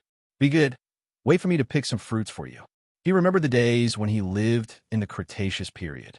He remembered which forest had the fruits that Yolanda loved to eat. He also remembered every place they went, every river, and every day and night they spent together. After Ao Daisai finished eating, Xiao Qixi immediately asked him about his body. Ao Daisai felt that he did not have any fractures, and this was all thanks to his strong body. His strong muscles wrapped tightly around his bones, and his landing posture was very standard. The main thing was that during the process of curling up and rolling, he injured his ligaments and joints. There were also some bruises, and these all needed some time to reduce the swelling. When Xiao Qixi went out to eat grass, he wanted to bring back some grass to apply to Ao Daisai's swollen joints. But Ao Daisai was too big, and there was not enough grass. He could only apply it to the more serious areas. At the same time, he thought The skin of the dinosaur was so thick, would the grass juice really work? Strange questions occupied Yulashanda's mind, but he still persisted in using his own methods to take care of Ao Daisai. This made him feel more at ease than doing nothing. Ao Daisai had stayed in China for a while, and he knew very well why Yulashanda did this. And he also believed that this would heal faster. So Ao Daisai also took the initiative to chew some leaves and apply them to his body. Xiao Qishi found it funny and sad at the same time. How could he tell Ao Daisai that the leaves were not useful? Silly, this kind of leaves that are a little cold to chew are useful. Xiao Qishi brought back a pile of leaves and slowly chewed them to apply to his body. The shoulders and the joints of his legs were all serious areas. Ao Daisai understood. He lowered his head and took a little bit, chewed it, and applied it to Yulashanda's carapace. There were traces of injuries there. Xiao Qishi was stunned. He wanted to say that it was useless to apply it to his carapace, but for some reason, he suddenly felt like crying. In fact, even he himself had forgotten that he had a little injury on his back. Does it still hurt? Ao Daisai was unconscious at that time, and he did not know how Yulashanda was injured. His voice was gentle. It hurts, Yulashanda said firmly. The author has something to say. Little Bear is observing Ao Daisai's pain, and Ao Daisai is also looking at him inch by inch. They're each other's worth in the human world. W today is also the second chapter. Humph. I'll use up all your JJ coins. Chapter 2:14. As expected, Ao Daisai's eyes were filled with heartache. Even though it was not feeling well, it still wanted to hug it. Ao Daisai regretted it. He would never say that he was in pain again. The most important thing now was to let Ao Daisai recover. When the earthquake came, the magnetic field of the entire continent changed. The superhumans had already guessed the signs of the earthquake. At that time, they left this space and time. Otherwise, it might affect their minds, such as facing the risk of not being able to return to the real world. The superhumans returned after the earthquake and carefully recorded the situation of the continent after the earthquake. The epicenter of the earthquake was indeed terrible. It directly split into a huge rift valley, and the bottom could not be seen. There should be casualties among the dinosaurs. However, with their current technology, there was no way to test the specific number of casualties of the earthquake. The first injured dinosaur they saw in the epicenter of the earthquake was the familiar T-Rex. The T-Rex seemed to be severely injured. When the superhumans saw it, it was lying on the ground, resting.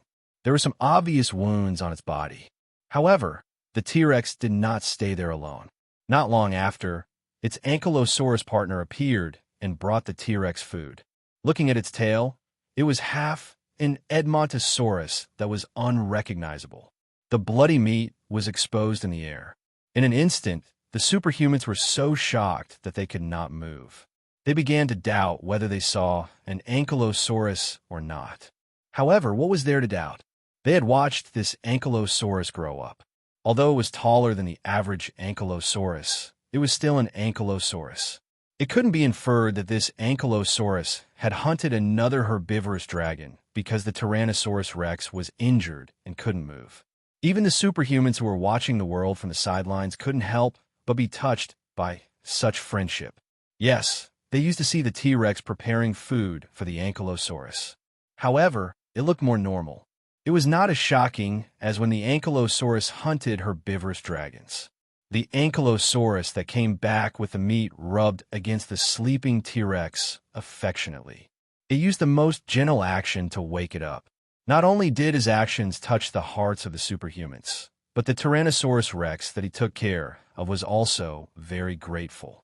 Just like that, in the few days after the earthquake, Xiao Qishi slept for 3 to 4 hours a day. The rest of the time was spent hunting, feeding Ao Daisai, and seizing every second to feed herself.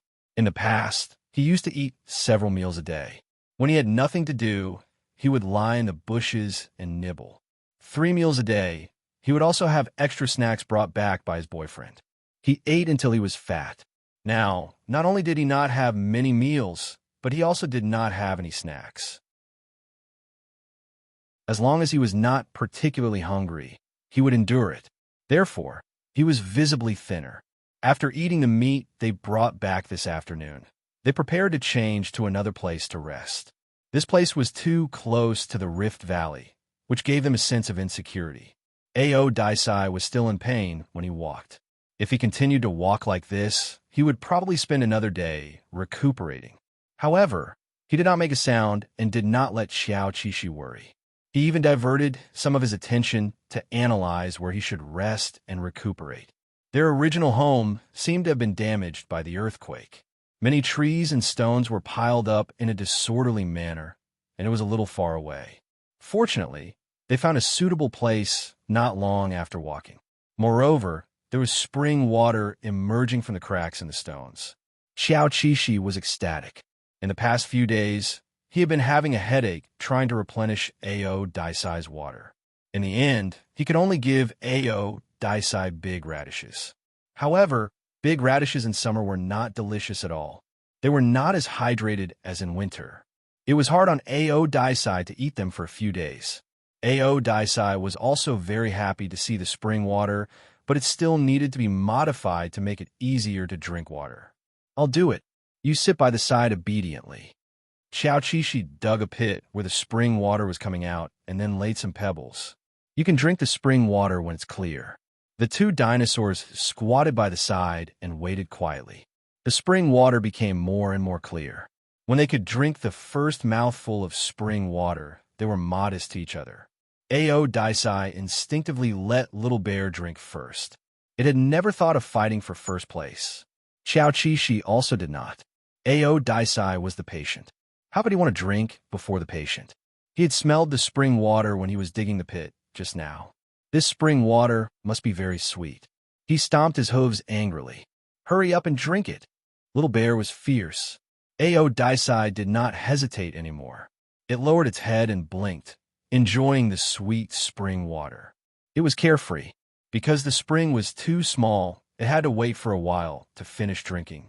Xiao Qishi stretched out his head and saw that there was only a little left. He pouted and said unhappily, "You really finished it when I asked you to drink it?" Daisai, the next time Little Bear asked him to drink, he would definitely be polite again. However, Xiao Qishi only talked a little. He did not really mind that Daisai really finished the water. In the end, it was because he was also thirsty. He stared at the water hole and sighed. This spring was still a baby, although he said that it was full after 5 minutes, so it was completely enough for them to drink normally. They could even dig another pit to wash their hair, face, and claws. Tyrannosaurus Rex listened to the sound of the Ankylosaurus drinking water and closed its eyes in satisfaction. The walk just now had made it very tired. Tyrannosaurus Rex, who was already sleepy, lay on the ground and steadily fell asleep. What was the happiest moment of taking care of a patient? Of course, it was when the patient was full and fell asleep.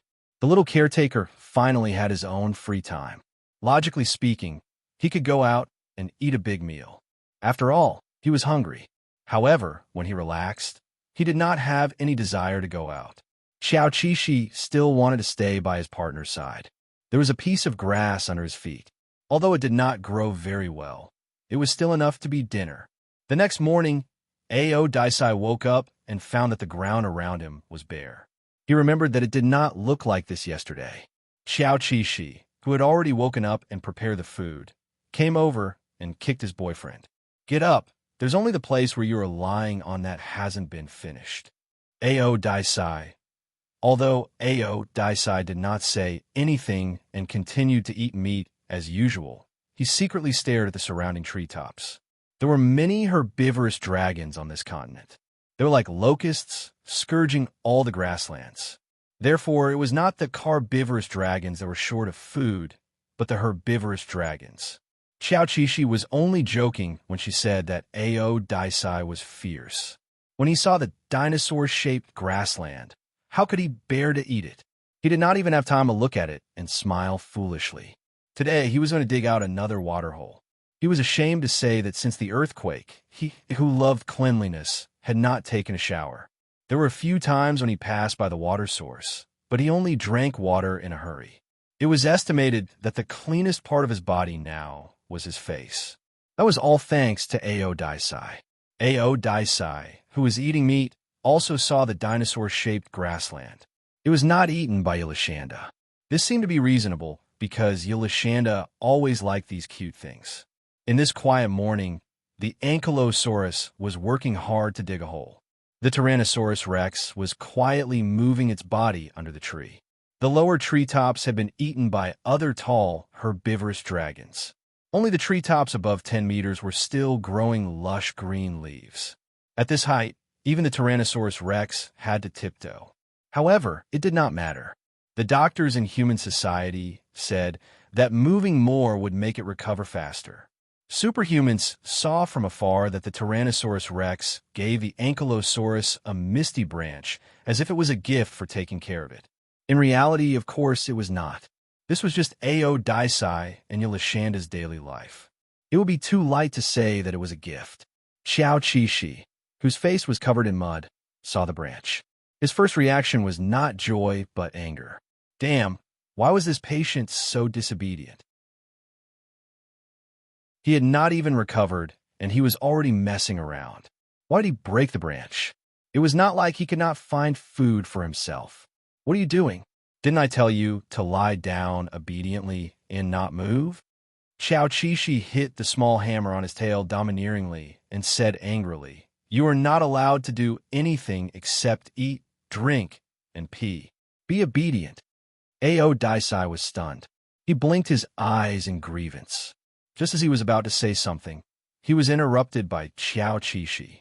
No way, right? I kill 2 herbivorous dragons every day.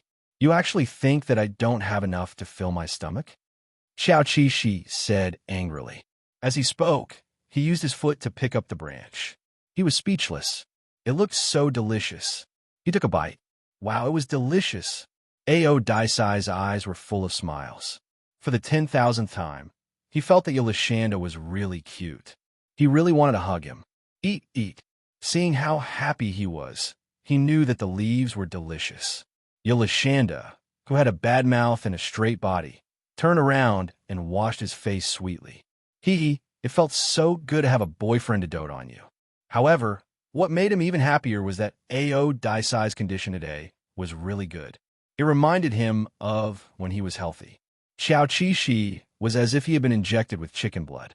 He decided to hunt even more diligently today. But how should he put it? Chicken blood was chicken blood.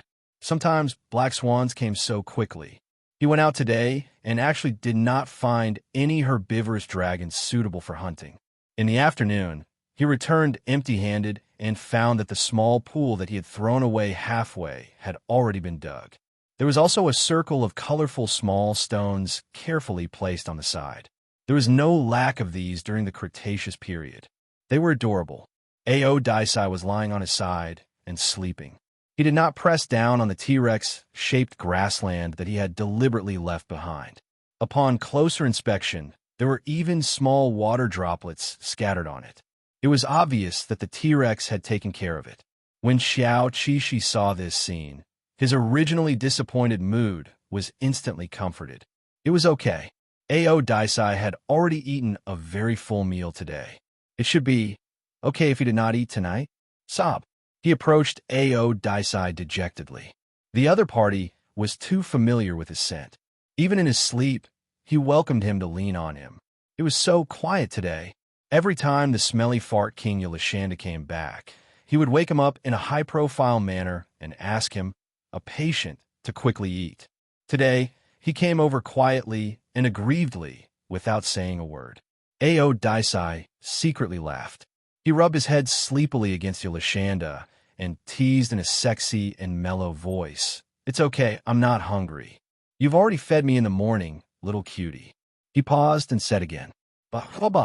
Xiao Qixi's ears heated up. What little cutie? What feeding? Shut up. Don't say such societal things. The author has something to say. Yelashanda is so cute.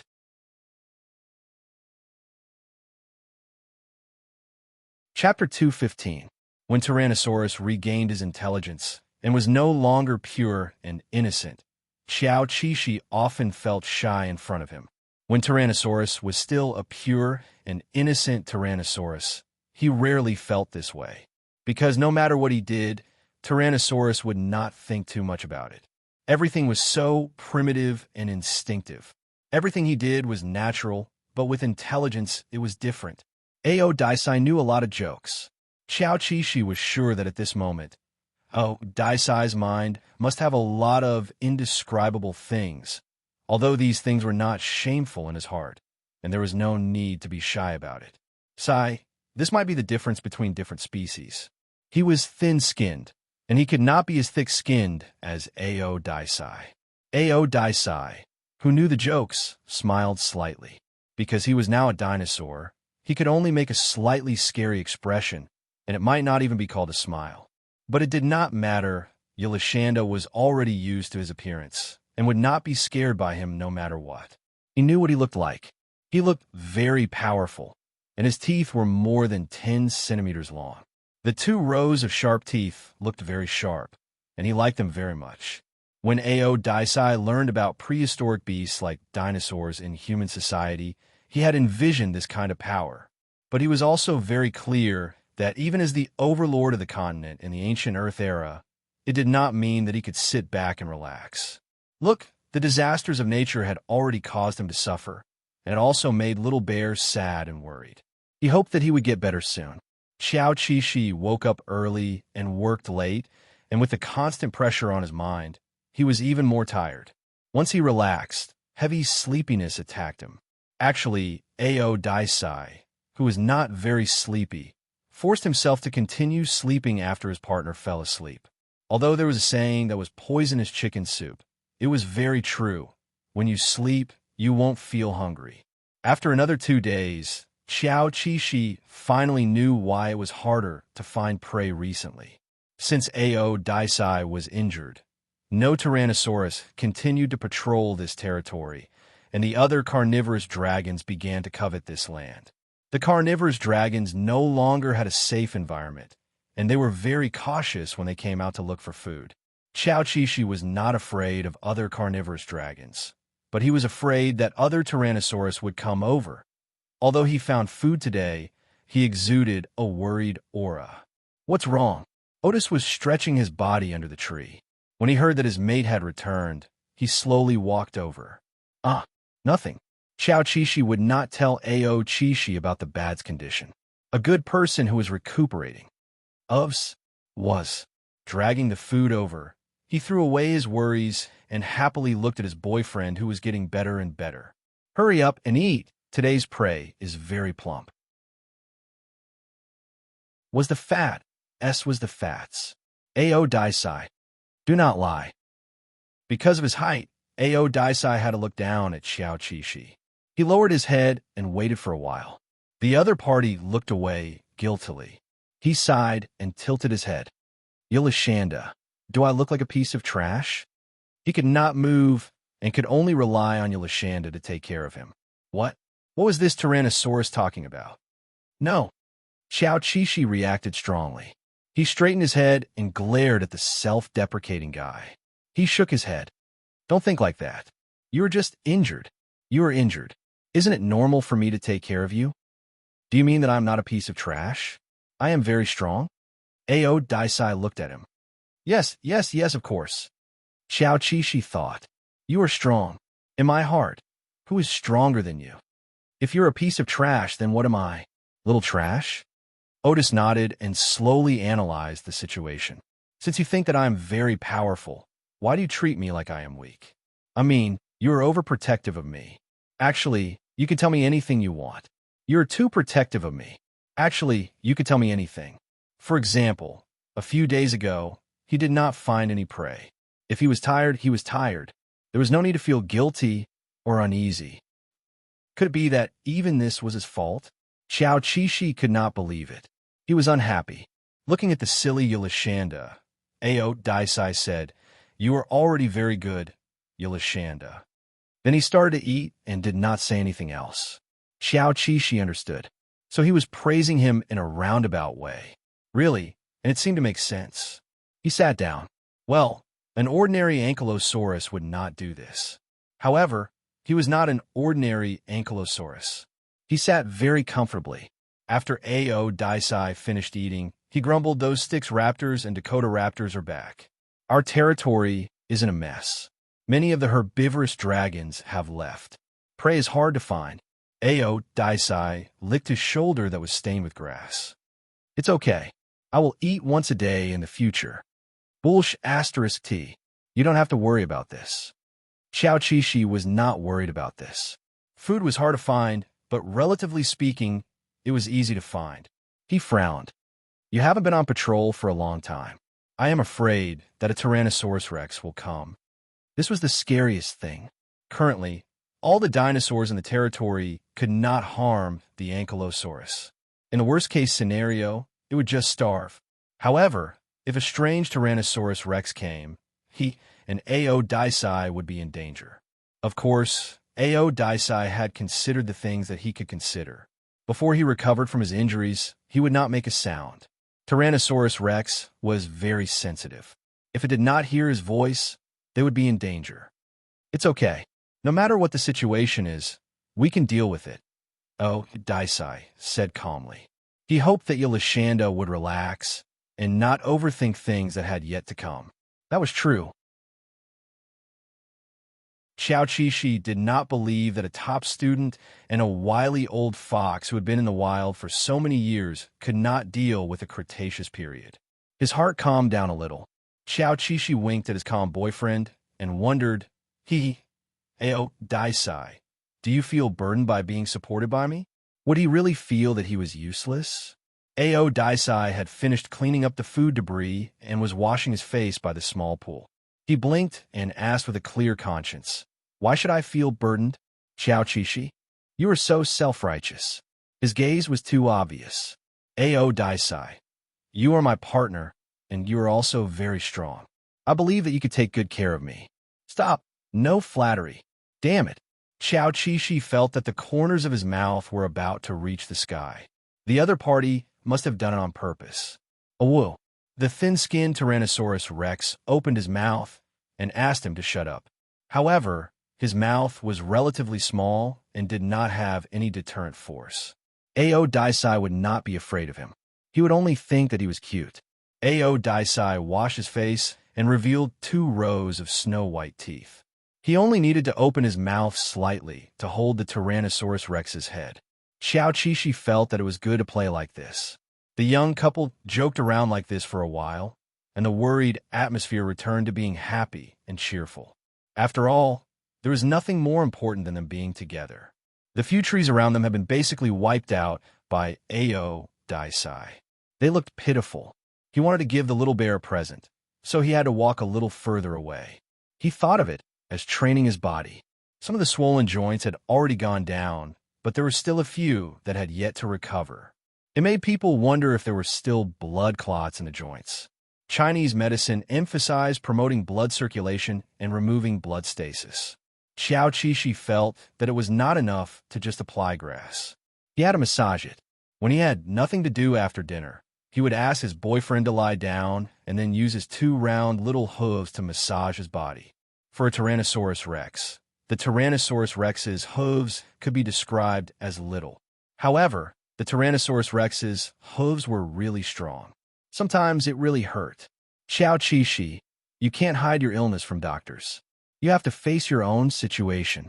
When he sprained his joints when he was a child, his elders would apply lubricant to his joints like this.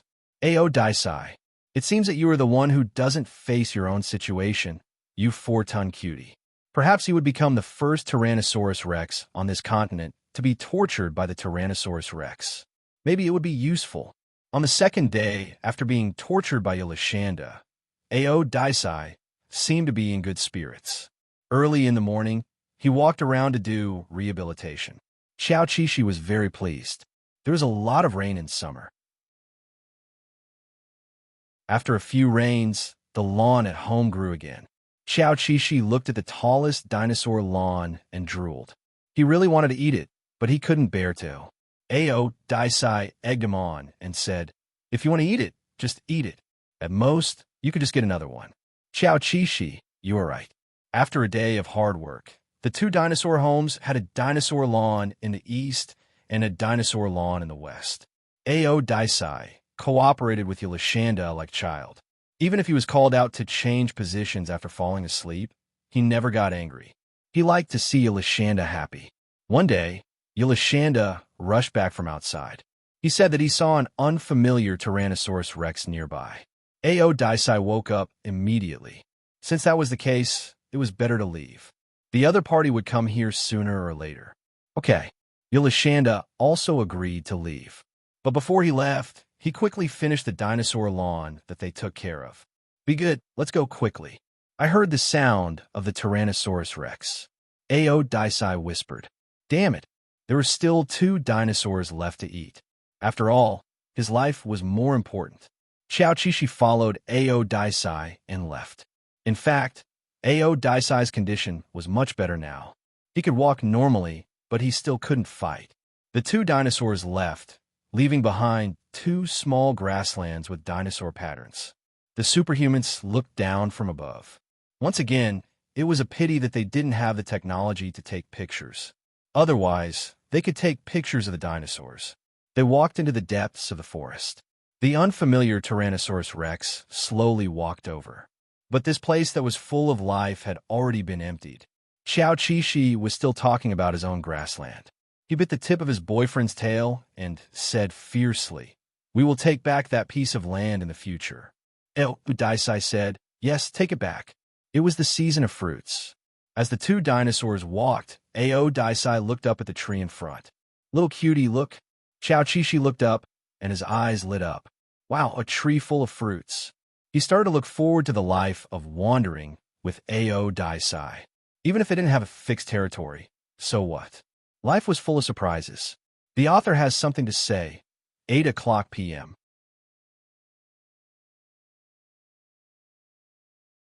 Chapter 216. After eating the long-awaited fruit, Ciao Chi-Chi asked Ao Daisai curiously, "Do you remember the first time you gave me food? You gave me a piece of meat. What were you thinking at that time?" He had wanted to ask this question for a long time, but Ao Daisai was just an ordinary Tyrannosaurus Rex at that time and could not answer his question. After Ao Daisai regained his memory, of course, he remembered what he had done. During that time, he had only acted on instinct and was indeed just an ordinary Tyrannosaurus Rex. After thinking seriously, he answered Yolashanda, "The first time I met you in the forest, I felt that you were very familiar and very cute. My eyes were attracted to you, and I could not help but want to get closer to you." Ciao Chi-Chi's ears were a little hot. After all, this was considered a true confession. So that was what Ao Daisai thought at that time. "But I am a herbivorous dragon, and you are a carnivorous dragon. Didn't you think that I was delicious when you first saw me?" Ciao Chi-Chi was happy, but also felt that this was not scientific. I don't know. I have never eaten an ankylosaurus before. I can't imagine what it tastes like." As Ao Daisai spoke, he plucked a fruit and gave it to him. "Don't think too much. I have never thought of hunting you." Including when he had no memory at all. Ciao Chi-Chi nodded. Otherwise, Ao Daisai would not have thought of him as a carnivorous dragon and given him meat to eat the first time.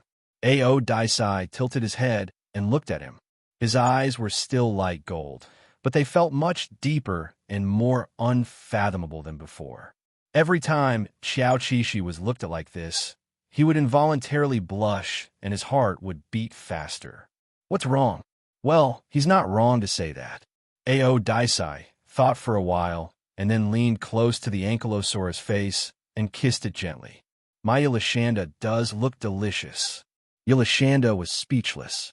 It was a pity that there were no tools to store these fruits, and they could not stay here for long. They could only leave after eating enough. Ever since Ao Daisai kissed him and teased him, Ciao Chi-Chi felt as if his tongue had been eaten by a cat. He could not say anything for a long time, but just by looking at his tail and swinging little hammer, one could tell that he was in a good mood. On the other hand, Otis, who was usually quiet, suddenly became talkative. This was because he felt too guilty. Before he regained his memories, Alexander must have been very lonely. No one spoke to Alexander. No one understood what he was suffering alone in his heart, and no one understood his depression. In his memories, he always looked to Ao, Chow, Chow, Chow. So he became very talkative, as if he could make it to make up for the past few years without anyone to talk to him. The vegetation here is really plentiful. The climate here is much better than when we were in the grassland. The only difference is that there are fewer animals here. Otis chatted with Little Bear as he walked. Yes, yes. The cat returned its tongue, and Alessandra began to talk without batting an eyelid. It seems to be the late Cretaceous period now. The Tyrannosaurus rex is the most powerful. Sigh, the Ankylosaurus rex can only be ranked third. But it's a little strange. The second and third are both herbivorous dragons. This means that we herbivorous dragons are not weak either. We are herbivorous dragons? Ao Daisai laughed, but it seemed to have nothing to do with happiness. Who are you and us? Xiao Qishi was speechless, but it seemed to make sense. Recently, he had been hunting at least one herbivorous dragon every day. Boo-hoo, he was already a traitor among the herbivorous dragons. He no longer had the face to put himself in the herbivorous dragon camp. Which camp does he belong to?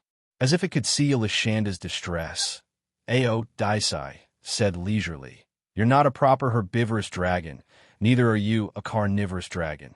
I'm the same. I'm not a pure carnivorous dragon. I also eat vegetarian food, and I pluck fruits every day. Chow Chishi. Yes, yes. Ao Daisai. So, you can only be us, Yulashanda. Only we are the same. No matter which world they were in, or what species they reincarnated into, that was not their final destination. Was Ao Daisai trying to say that only they were the same country? It seems so, but why did it feel like the other party's emphasis revealed a faint sense of possessiveness? Yes, you're right. Xiao Qishi nodded obediently, but a string of comments floated wildly in his heart. Ao Daisai, stingy Ao Daisai's heart also floated a string of comments. Little Bear is so obedient, so obedient, so obedient. After a moment of silence, the two dinosaurs found another topic and chatted again. Ao Daisai, are there oceans now?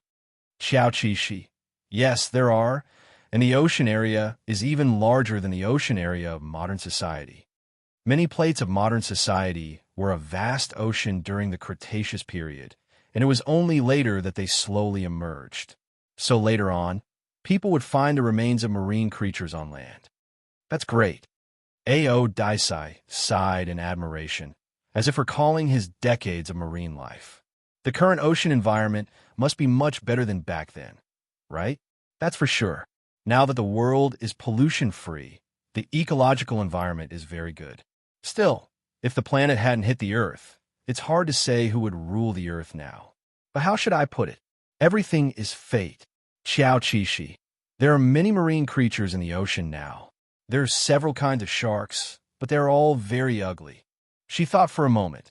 Killer whales haven't evolved yet, while marine mammals evolved relatively late. So seals don't exist either? Ao Daisai salivated. No, Xiao Qishi also salivated. That's a pity. Sharks weren't delicious, otherwise they could go to the beach for a stroll. But if there were no seals, then forget it. While chatting like this, the two dinosaurs walked further and further away. The atmosphere was very pleasant.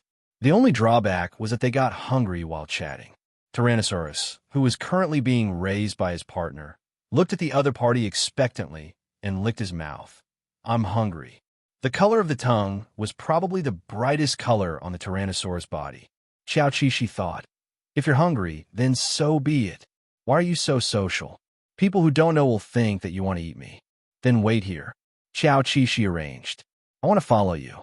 Although Ao Daisai couldn't fight yet, he had no problem walking. There were more dangers outside the unfamiliar territory, and he was a little worried about Yulashanda. Don't. The Ankylosaurus strode forward and said majestically, My hunting speed will be affected if the target is next to me. Tyrannosaurus glanced at him.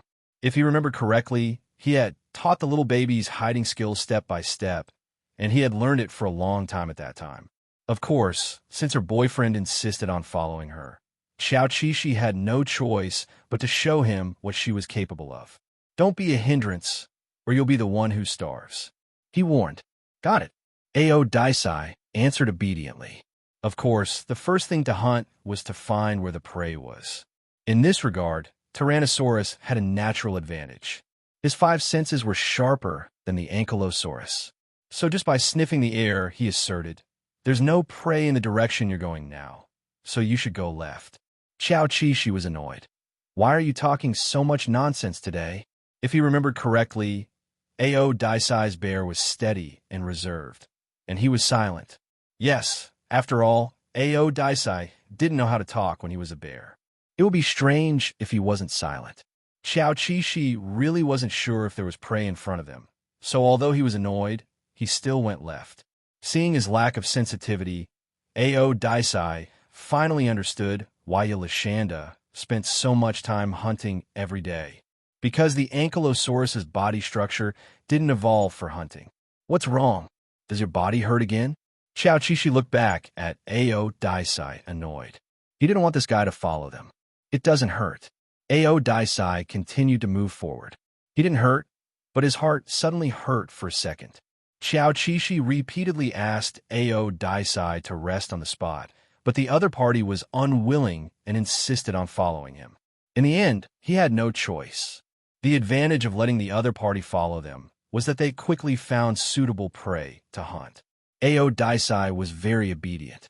During Xiao Qixi's hunt, he didn't say a word and just quietly hid in a secret place. He tried his best to hide, and even the small animals in the forest were fooled. Some small animals walked past his feet, as if they didn't notice his existence at all. Knowing that Ao Daisai was secretly watching him, Xiao Qixi was a little nervous. He didn't understand. What was there to be nervous about? They had been husband and wife for so many years, and the other party had even seen him in his most miserable state. Why should he be afraid of a mere hunt? Throwing away distracting thoughts, Xiao Qixi used the fastest and most accurate method to take down the prey that had been lying in ambush for a long time. The most difficult part of hunting for him wasn't biting the other party, but the game of dragging the other party to death during this period of time. The Ankylosaurus's biggest disadvantage was that its teeth weren't slender and sharp enough. It was the same today. After the huge Edmonton Ankylosaurus was clamped down by the Ankylosaurus, he desperately ran away with his long legs. Ao Daisai would definitely make fun of him. No, Ao Daisai wouldn't make fun of him. Ao Daisai was very serious. In the face of such a situation, he was full of thoughts. How can I help Yolashanda kill the prey? As for his promise to Yolashanda that he would obediently hide, who would still remember? The Tyrannosaurus's fangs fell from the sky, quickly ending the protracted battle that was supposed to last for half an hour. The Ankylosaurus, who was dragged all over the ground, was finally freed. He didn't kill the Tyrannosaurus. Why didn't you keep your word? The Tyrannosaurus also didn't mock him. Was this how you hunt? They tacitly tolerated each other's imperfections. On the first day of wandering, they walked about 25 kilometers. Based on the speed of a dinosaur, this distance wasn't even a fart. At night, when they sat down at the foothold to summarize, Yolashanda earnestly reflected on himself. Oh, Daisai, tomorrow, when you see the fruit, you can't walk. Okay? Ao Daisai. Okay. Ao Daisai didn't mind Yolashanda, thinking that it was all his fault that they only walked 25 kilometers in a day. It's good that you know. Then tomorrow, let's drive to walk. 30 kilometers? Xiao Qixi happily decided. Then, she kissed Ao Daisai and lay down. Good night. Yolashanda and Ao Daisai's day ended perfectly. The author has something to say. How was your day today?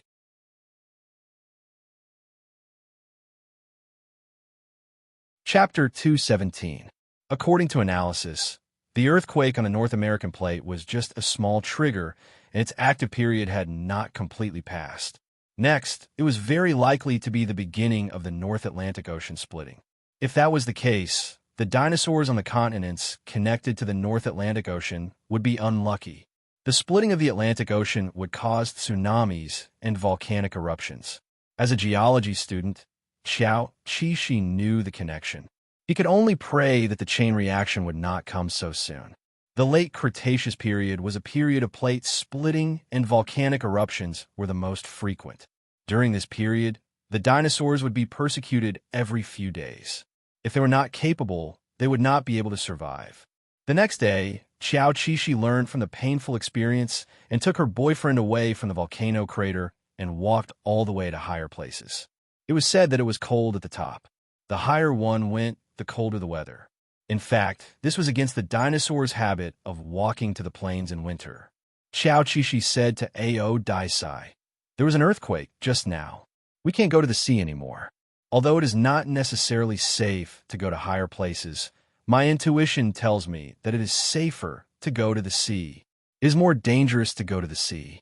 These days, the bottom of the sea is prone to splitting. Trust me." Ao Daisai, who had been fooled by Yolashanda for a long time, could only trust him. Who else could he trust? "It's okay. You can go wherever you want." Ao Daisai was not familiar with the knowledge of the Cretaceous period, but with his animal intuition, he felt that Yolashanda's analysis was right. "You make it sound like my decision is not based on science." Xiao Qishi pouted. He was clearly reasonable, okay? But there was also danger in doing so. Most of the dinosaurs went to the south for the winter. Their food would definitely be more difficult. Xiao Qishi was fine. He could still eat carrots, but Ao Daisai was difficult. He could only wait for his injury to heal and think of a way himself. "It's okay. Aren't there still many herbivorous dinosaurs that haven't left?" Tyrannosaurus Rex licked its mouth. If the other party was not her boyfriend, Xiao Qishi would have been scared. He wanted to say, "You are very evil." But thinking about it, Ao Daisai had been a predator since he was born. He ate meat, so it was natural for him to be evil to his prey. The other party was very clear about this. He would not show mercy to the herbivorous dragons just because they were herbivorous dragons. Otherwise, he wouldn't have been able to say, "When I recover, we'll make a bunch of dinosaur jerky." Tyrannosaurus Rex tilted its head as if it was trying to get Xiao Qishi to agree with it. "Look, little cutie, my idea is good, right?" Xiao Qishi shuddered. "What? Make dinosaur jerky?" Sorry, he was trembling. At this time, the girl lowered her head and licked his face. During this time, he vaguely heard a deliberate laugh. "So it was a joke. I'm just teasing you. If you don't like it, we won't do it." Ao Daisai put away the mischievous look on his face and promised seriously. This also meant that this topic had come to an end. It was originally a good thing that the other party did not intend to make dinosaur jerky. Xiao Qishi should have heaved a sigh of relief, but he found that he did not relax because of this. From Ao Daisai's point of view, wasn't drying dinosaur jerky the best solution? Otherwise, when winter came, what would they eat in the north? Xiao Qishi seriously considered for a while, then quickly walked forward and leaned against Tyrannosaurus Rex's thigh. "Then you have to recover quickly. The herbivorous dragons will not wait for you for long." Ao Daisai was stunned for a moment, then smiled. Okay. He tacitly agreed that Yolashanda had agreed to his suggestion, but she probably would not help him. After all, Yolashanda liked to slack off. He did not need Yolashanda's help. This was good enough. When he recovered, all these would be trivial matters. Ao Daisai roughly went through the situation in his mind. However, after Yolashanda brought the food back for the next meal, she kept staring at him as if she had something to say. "What's the matter?" Ao Daisai was stunned. He followed the little cutie's gaze and saw a dinosaur leg. Was there something wrong with this leg? It was very distressing to talk about it. Xiao Qishi whispered, "Don't you think that this leg is very suitable to be hung up to dry?" It was very suitable, especially since the wind was so strong today. He wanted to persuade Ao Daisai not to eat this leg and store it. Otis looked at the dinosaur leg and laughed. Now that Otis thought about it, he felt that it was true. But they did not have a fixed residence yet. Was it reasonable to start storing food now? Why not just eat it? Ao Daisai told Yolashanda his thoughts. It's reasonable. How is it not reasonable? They could hang it on the tree when they slept at night. They could hang it on his back when they were on the road the next day. Coincidentally, there were some protruding horns on his back. After listening to Yolashanda's solution, Ao Daisai smiled very happily. Okay then, since Yolashanda was so enthusiastic, they could start storing it.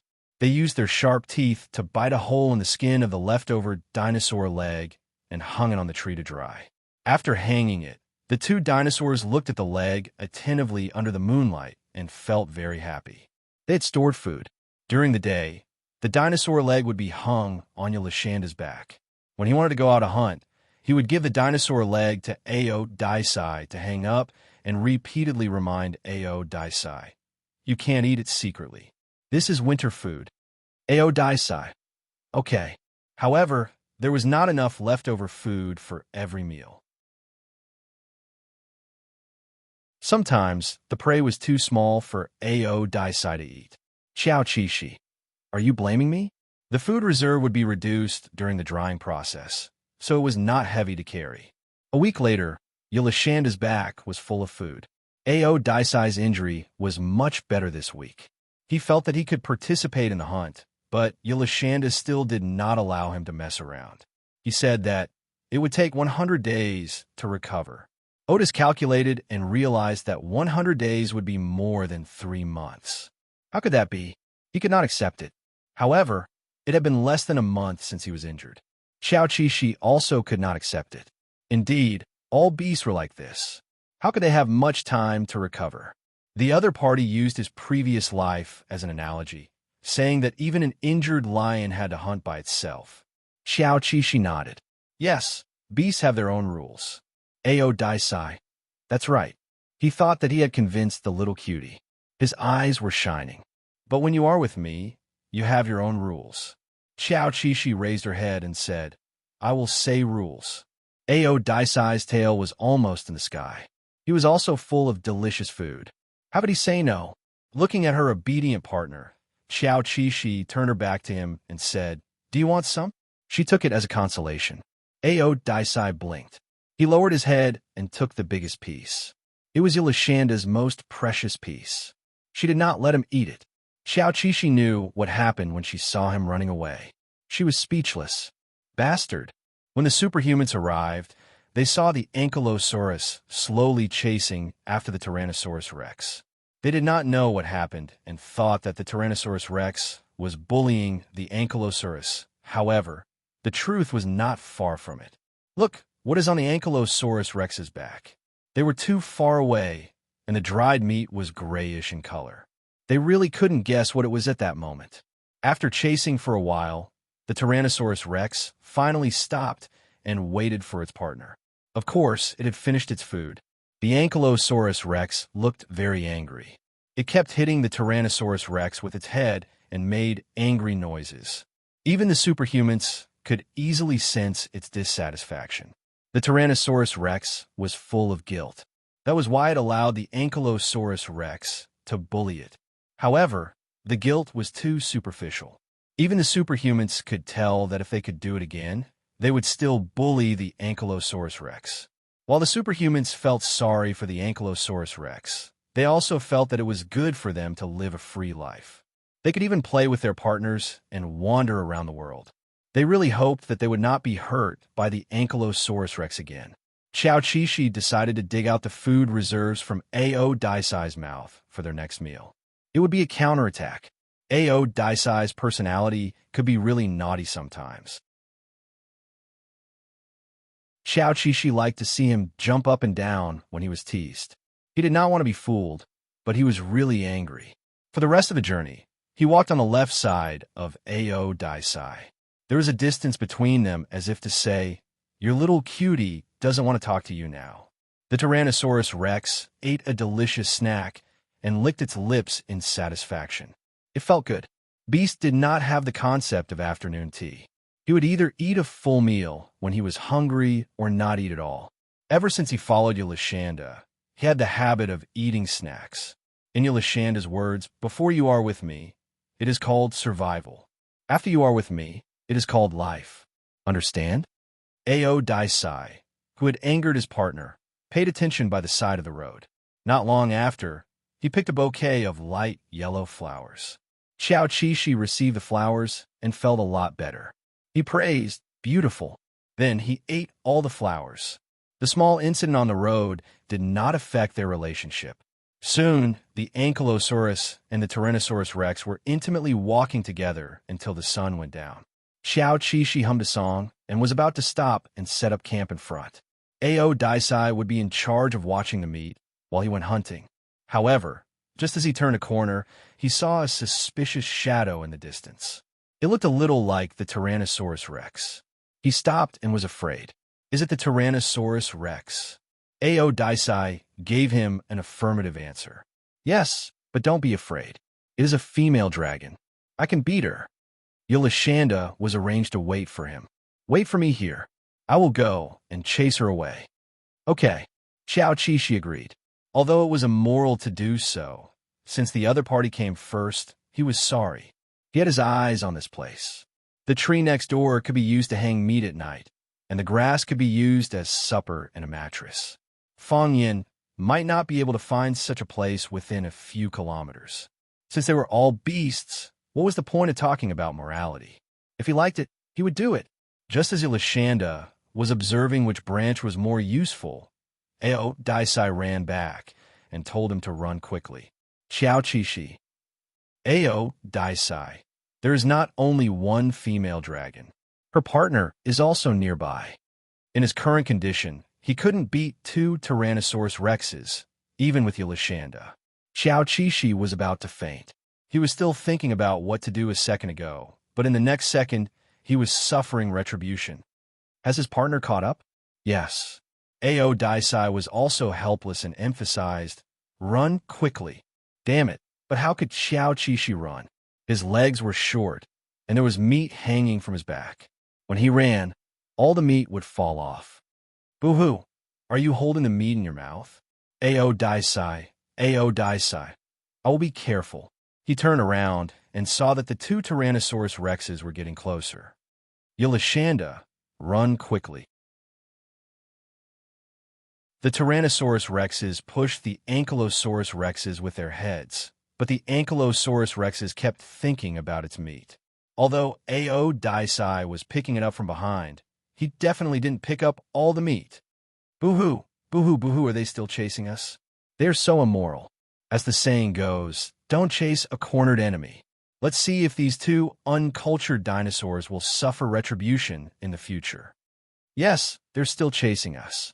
Ao Daisai lovingly stood behind his partner. Even if it was dangerous, he wouldn't run away alone. That was impossible.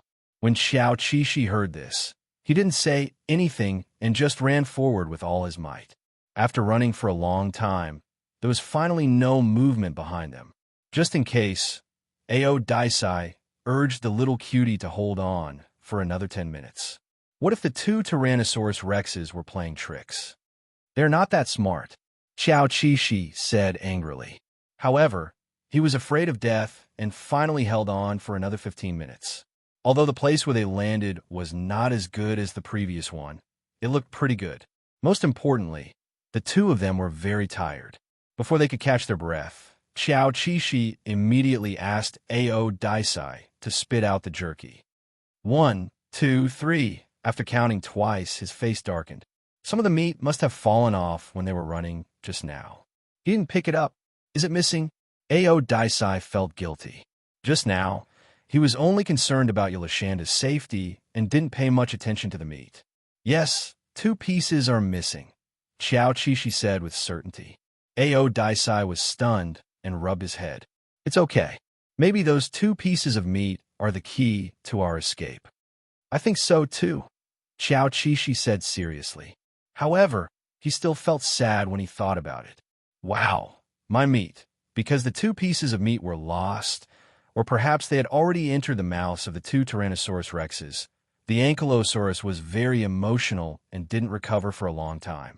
Ao Daisai asked boldly, "Are we still hunting today?" If he didn't go, would he go alone? At this time, who would still be in the mood to hunt? Oh, why didn't you eat the jerky to make up for it? This was a wise choice. Okay, Ao Daisai hugged him. Don't be sad, although I know you are very sad. Losing 2 pieces of jerky was a big deal in Yolashanda's world. He had to pay attention to it. Okay, Xiao Qixi nodded. Just like that, Aodicei ate all the jerky they had accumulated during this period of time. Before they found a fixed place to stay, they wouldn't make any more jerky. Yolashanda was right. The herbivorous dragons wouldn't wait for them for too long. The higher they went, the fewer herbivorous dragons there were. The hunting mode of the two dinosaurs had long been dominated by the Ankylosaurus rexes. This saved a lot of effort. Through Aodicei's performance as a support, Yolashanda also admitted that the other party had basically recovered. They didn't have to abide by the rule of 100 days to recover from serious injuries. Fortunately, when Aodicei recovered, they also found a suitable place to stay. It was halfway up a mountain where they could see the sunrise every day. It could only be said that it was Aodicei's favorite place. The two dinosaurs were still full of enthusiasm when facing their nth home in the Cretaceous period. They actively decorated it and worked together to make it more comfortable. After decorating the house, Aodicei went hunting the next day. The liberated Yolashanda dug his big carrots on the mountain. Although it was good to let the big carrots hide in the ground, he still had the desire to store them. He still wanted to hide all the big carrots in his house. The place to dry the meat was also prepared. Actually, it was just some stones. They could just throw them up casually. On the first day Aodicei went hunting, Yolashanda followed because he was worried. When he saw Aodicei eating a herbivorous dragon, he slipped away. It seemed that the Tyrannosaurus rexes who had recovered their memories were stronger than before. They were also more charming. Sometimes, just by looking at the other party's focused expression, Qiao-Qixi heart would ripple. Look, this is the guy I like. I can't get tired of looking at him. Before the herbivorous dragons left, Aodicei was very busy. Usually, he didn't have much time to stay at home to accompany Yolashanda. Of course, it didn't mean that he didn't want to play with Yolashanda. Sometimes, he felt that he missed Yolashanda too much. He would also come back empty-handed to stick to him.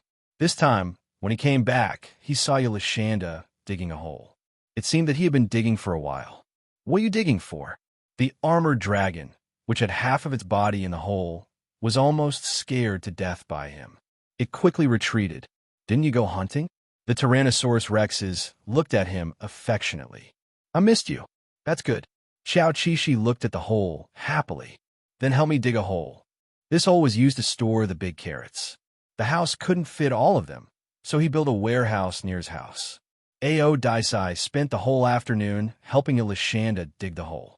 Then, he went out to hunt with satisfaction. These days were dull, but fulfilling. They were busy but warm. One morning in late autumn, the sky had just turned golden.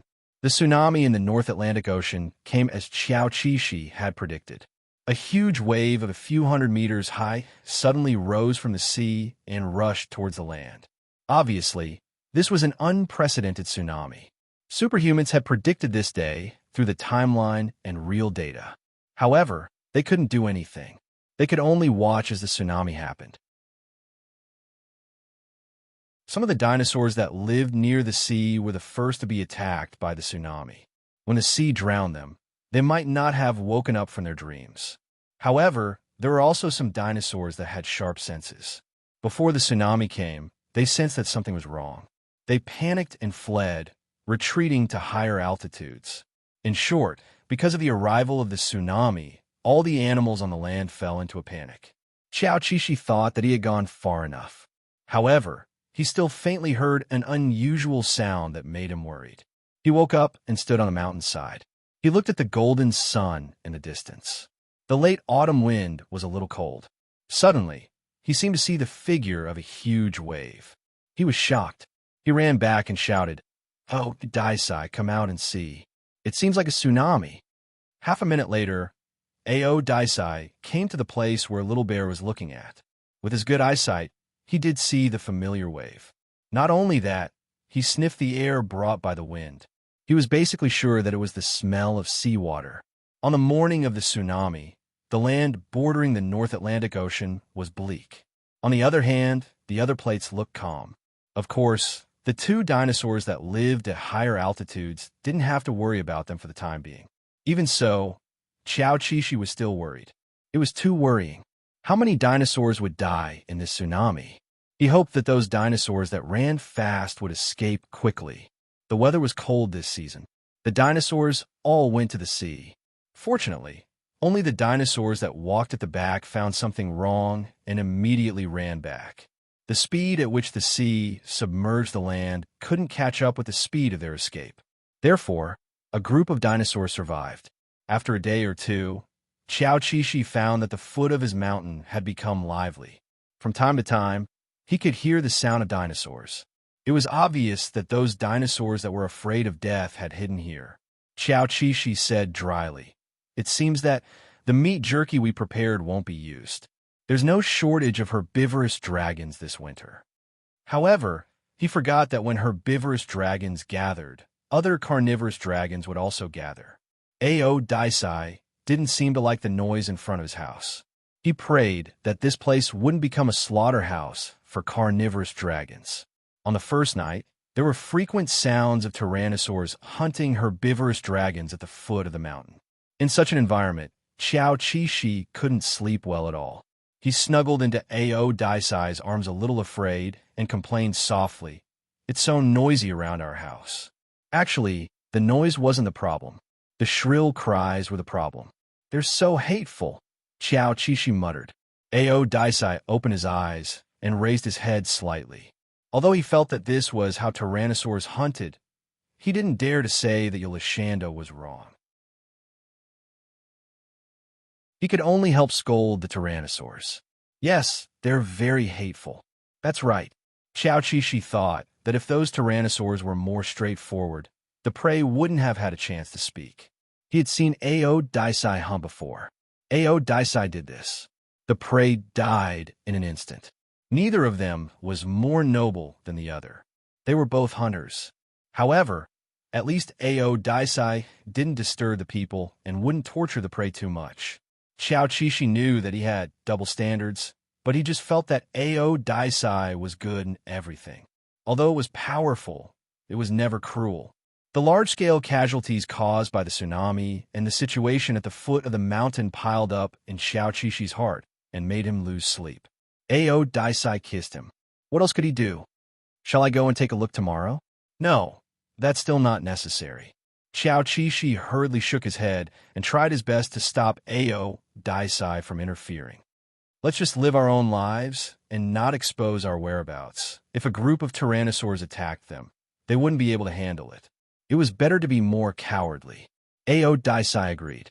Okay, I don't care, but you have to sleep well. Xiao Qishi blinked. This wasn't something he could control. It seemed that wild animals had the ability to automatically block their hearing, but he didn't. Why don't? Xiao Qishi came up with a bad idea. Why don't you seduce me and make me forget about those things for a while? The author has something to say. Otis, will a moment suffice?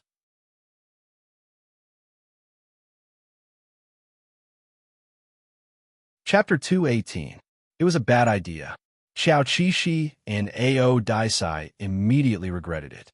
He quickly closed his eyes and pretended that he had fallen asleep.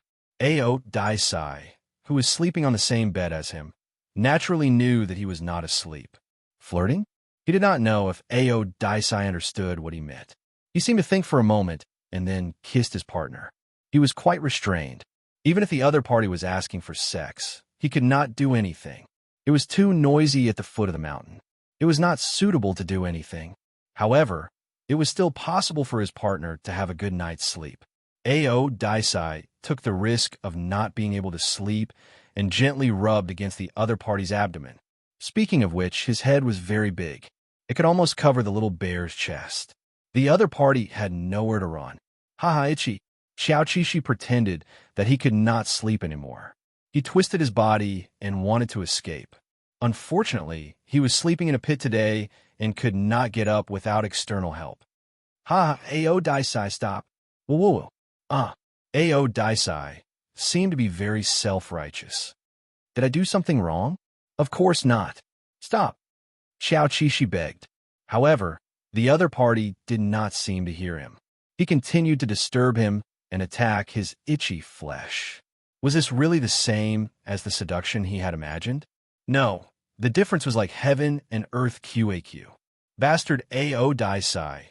A.O. Daisai still wanted to rub against Yulashanda's armpit. Unfortunately, his head was too big and could not go in. Thus, the itchy flesh escaped. Xiao Qishi could not help but cry and laugh. Soon, Xiao Qishi was tired. When A.O. Daisai stopped disturbing him, he quickly fell asleep. On the other hand, A.O. Daisai's breathing became heavy after coaxing his partner to sleep. He could not calm down for a long time. Usually, when Xiao Qishi woke up, A.O. Daisai was already awake. However, today he wanted to ask the other party to turn him over. He realized that the other party was still sleeping soundly. It was obvious that he didn't sleep well last night. Could it be that A.O. Daisai couldn't stand the noise at the foot of the mountain and couldn't sleep because of it? The dinosaurs at the foot of the mountain were really evil. Xiao Qishi thought she was the only one who could not sleep. I'm not in the mood to do business today. I might as well take a day off. Xiao Qishi continued to lie down and accompany A.O. Daisai to sleep.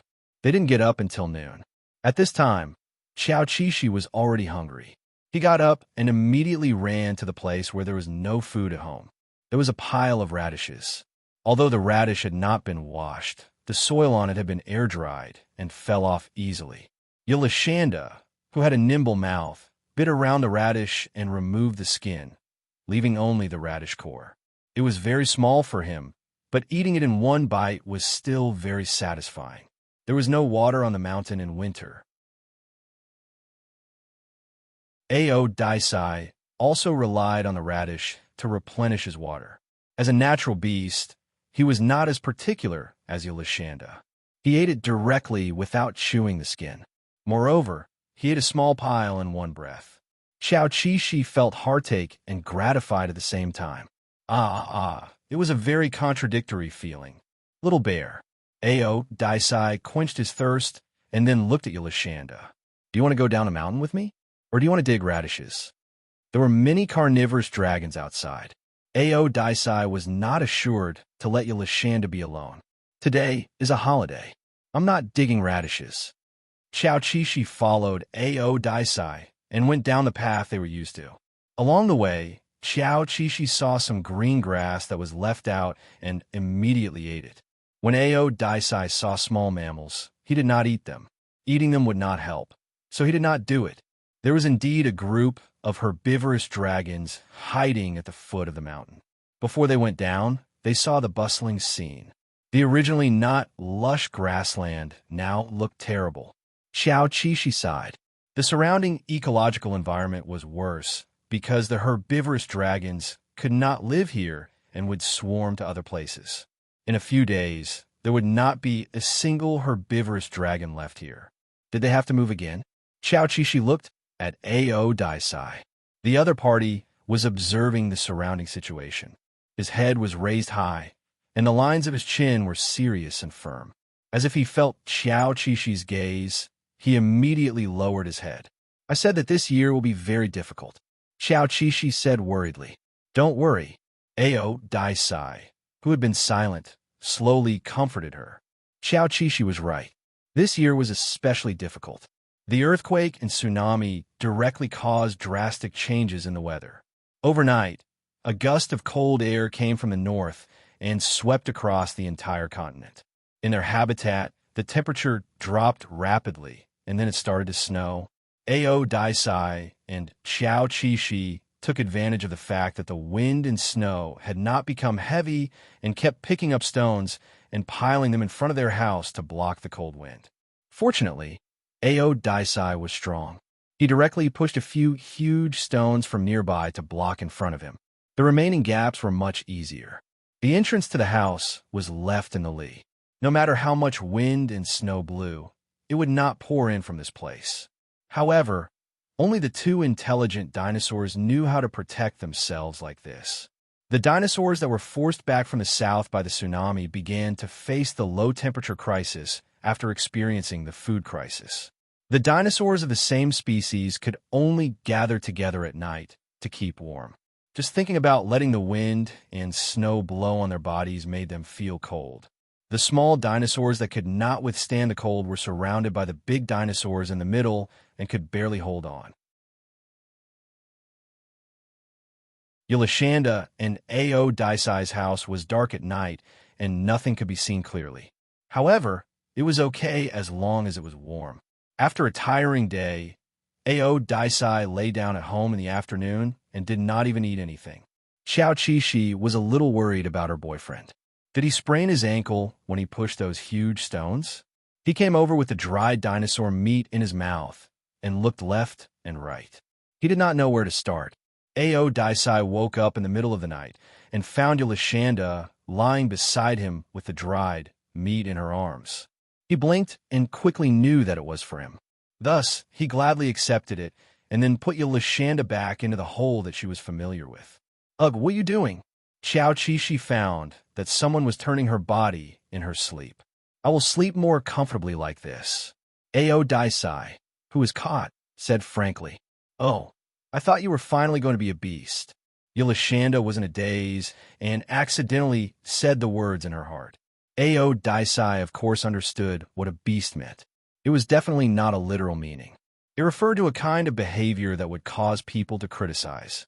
However, from Yulashanda's tone, it seemed that she was looking forward to him becoming a beast. What do you mean by finally?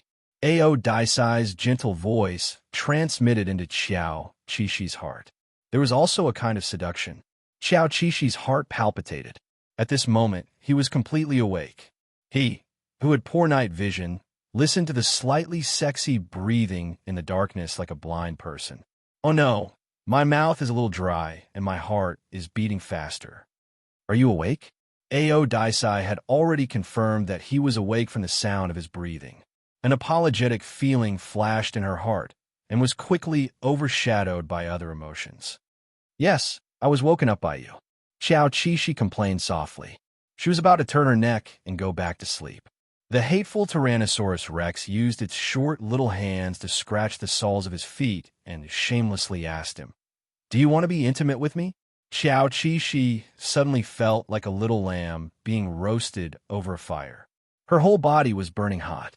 What kind of words was this guy talking about? It was clearly him who wanted to be intimate, but he was pushing the blame to others. How interesting. Xiao Qishi prepared to play dead.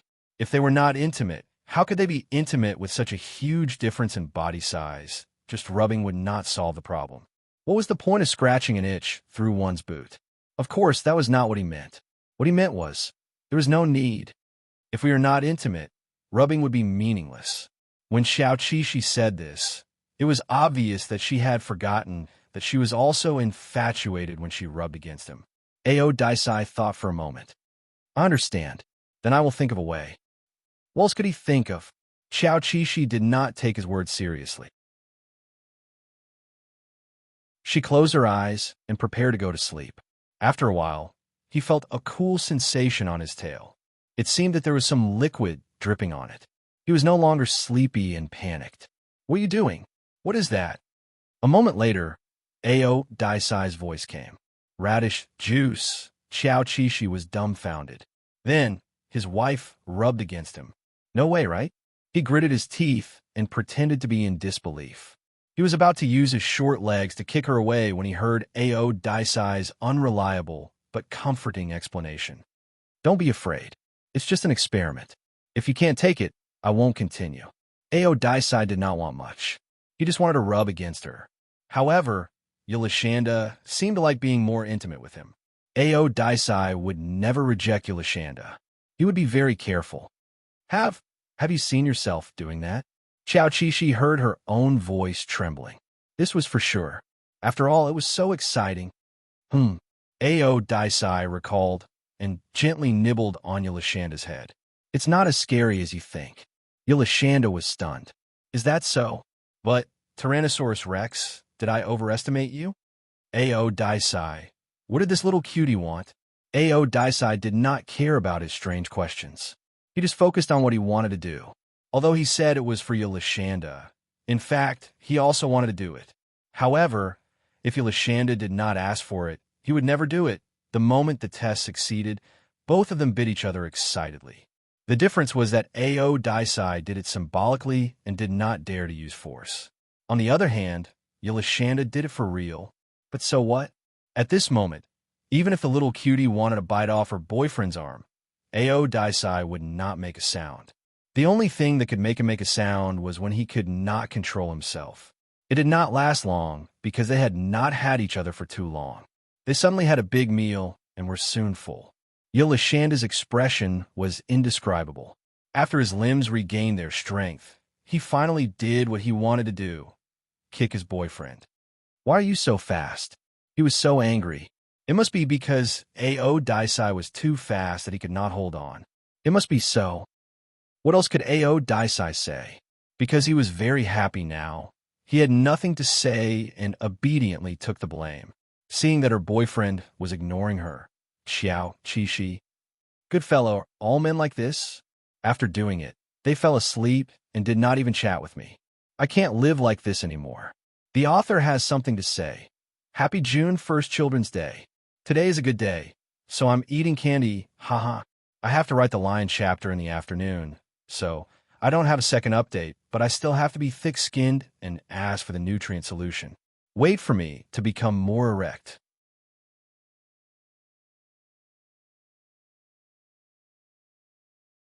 Chapter 219. It was not Ao Daisai's fault. In this life, he was still a virgin. Moreover, he was still in the prime of his life. This was not something he could control. Moreover, he loved Yolashanda so much. He always felt that his huge body would make Yolashanda uncomfortable.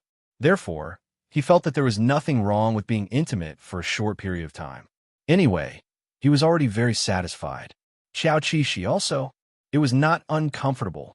If it was really uncomfortable, he would have kicked him away. If he had the ability, Ao Daisai would not continue anyway. Forget it. If he continued, it would make him seem thick-skinned. He really wanted to do that with Ao Daisai. Although he was not tired after the intimacy, his mind was full of Ao Daisai and the feeling of his limbs going soft. He did not want to think about those things that could not be changed. Perhaps the fate of the dinosaurs would be terrible. This was an established fact. However, he and Ao Daisai would live a good life every day. With Ao Daisai's company, Xiao Qishi fell asleep peacefully again. Outside the huge rock, the cold wind was blowing. The snow was getting heavier. The snow was all bad. The only good thing might be that it solved the drinking water problem.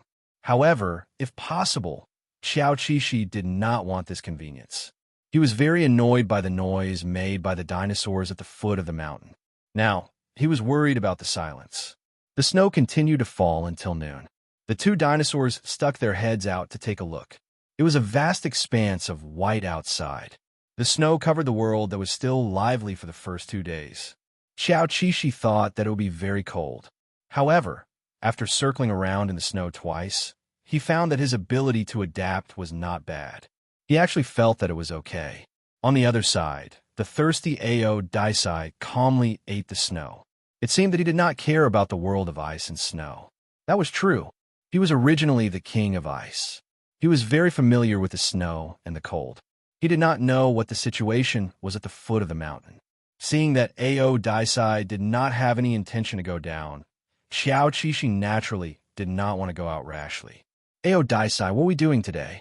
The tall and slender Ao Daisai sniffed the air and said, "It's going to snow soon. Let's go up the mountain and dig for some radishes."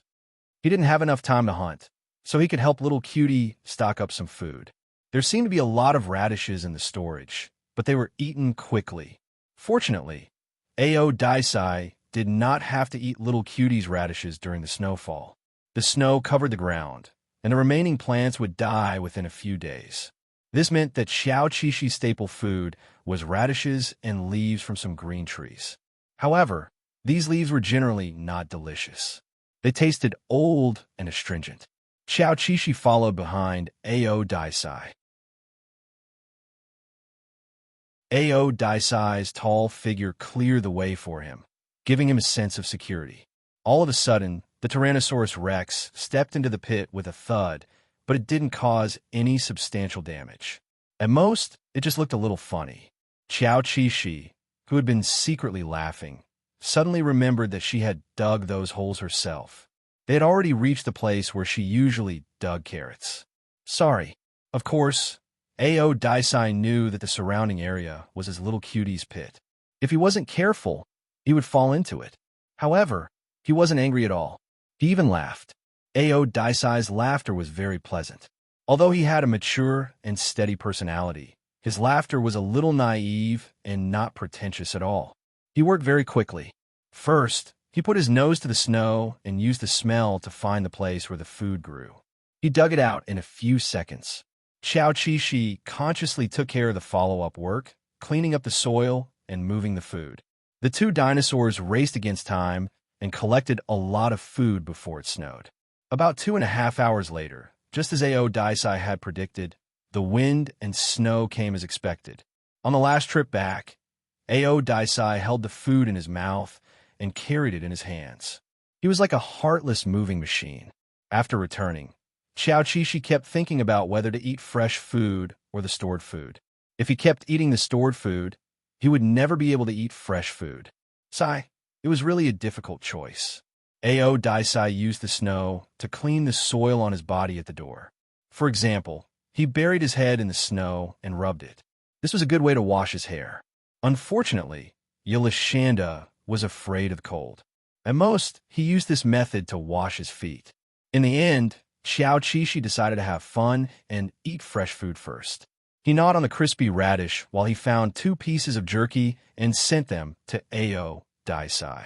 They hadn't eaten since they woke up. After receiving little cutie's feeding, Ao Daisai put one of the pieces back. If they didn't go out to hunt today, they wouldn't need to eat so much. Xiao Qixi understood what he meant. He didn't say anything because he wouldn't listen anyway. Ao Daisai was very strict and self-disciplined.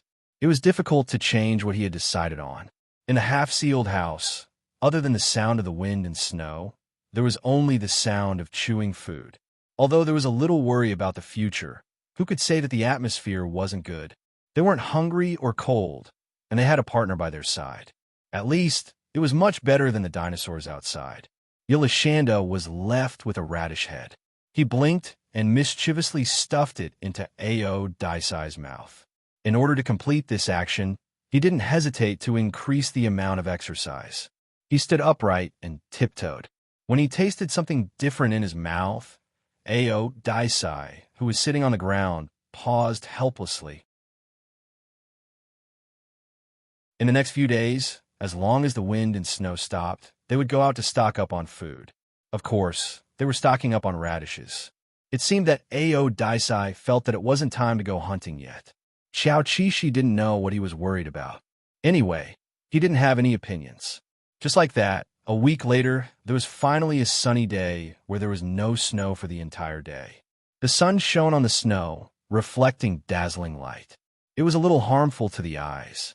The temperature was colder than when it was snowing.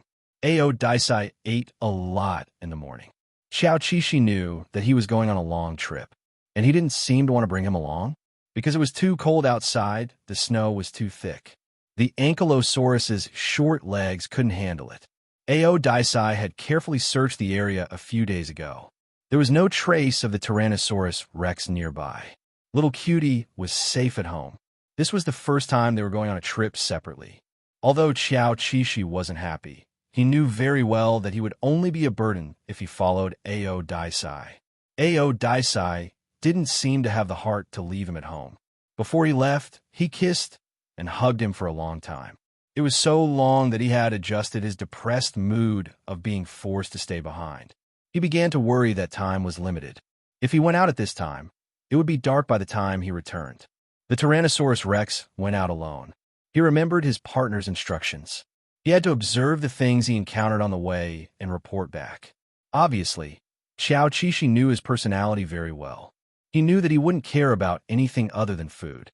And as a knowledgeable young man with a thirst for knowledge, Xiao Qixi was instinctively concerned about the environmental changes and ecological situations that happened during the Cretaceous period.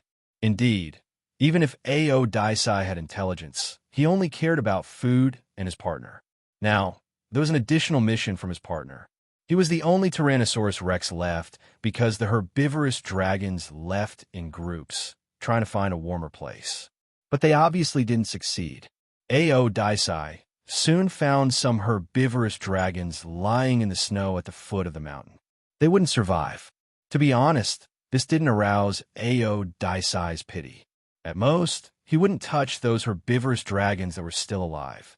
The frozen herbivorous dragons were easily decomposed by him. He dragged the pure meat to a certain place on the mountain and hid it. A large amount of meat risked attracting the attention of the carnivorous dragons. Aodai was very cautious and didn't drag the meat home.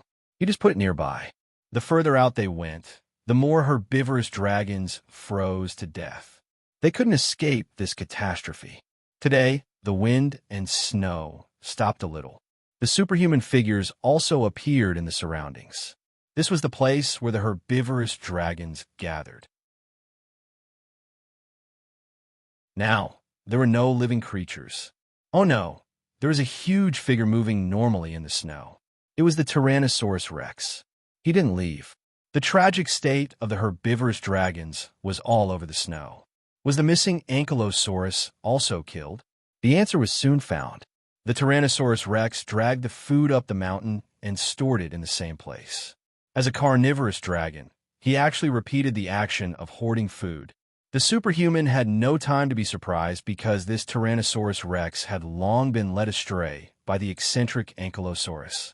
Their living habits and behavior surpassed all the dinosaurs of the same period on land. These were two intelligent dinosaurs. Humans estimated that their IQ was at least above that of a border herder, which was the IQ of an 8-year-old. It was quite shocking, but there were only 2 specimens.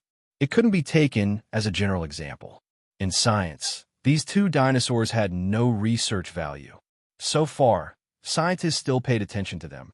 Maybe it was just personal feelings. The super friendship of the Tyrannosaurus Rex and the Ankylosaurus warmed this cruel world. Whenever there was an unforgettable scene in the Cretaceous period, it was a good thing to take a look at them. For the whole afternoon, the huge figure moved through the snow silently and efficiently. Before dark, Aodai didn't work. Today's harvest was quite rich, but it didn't affect his mood. It was only when he was on the road that his gaze changed slightly as he searched around. He didn't find any edible leaves. All he could see were dead branches. Yulashanda's food was gone. Only radishes. Disappointed, Aodai reluctantly dragged a herbivorous dragon back and put in the snow in front of his house as rations for the next 2 days. Is there only one? After his boyfriend went out, Xiao was looking forward to it. Who knew that the other party would only bring back one food when it was almost dark. After Aodai's explanation, he found out that there was more than one. The rest were hidden nearby. What's the situation outside? Xiao was relieved when he heard that there was no shortage of food. Aodai replied, "The herbivorous dragons are all gone. Only a small part of them is left." But he didn't say that these herbivorous dragons were all dead. The foot of the mountain was a land of death. Xiao nodded. This was the situation he imagined. It was known that the dinosaurs went extinct because of an asteroid hitting the Earth. So he didn't think that the cold could do any harm to the dinosaurs. This could only be said to be a matter of probability. The strong dinosaurs escaped, but the old dinosaurs and small dinosaurs were obviously eliminated. And the dinosaur eggs that hadn't been born yet. According to analysis, there were indeed many cold periods in the history of the Cretaceous period. The winter was exceptionally long and cold, but it would pass. After a busy day, Xiao thought that Aodai would go to bed early after cleaning up. However, the other party seemed to be in good spirits. He was clearly full, but he was still chewing on a piece of jerky slowly, as if he was killing time. That was true. The Cretaceous period had no television and no entertainment. It was really boring. Xiao organized his food when he had nothing to do. He stacked them neatly like a work of art. However, this work couldn't be done after dark. His night vision wasn't good. After dark, the Tyrannosaurus Rex no longer chewed on the jerky slowly. Instead, he quickly ate it in 2 bites and reached out to Xiao. "Do you need help?" He was referring to helping Yulashanda find a hole to sleep in. Xiao didn't suspect anything and gladly accepted the help. However, the other party didn't leave after providing help. Instead, he leaned close to him and occasionally kissed his face. The atmosphere became like this. It seemed that there was no need to say anything else. Both parties knew that this was the beginning of intimacy. He felt his partner's tail brushing against his skin.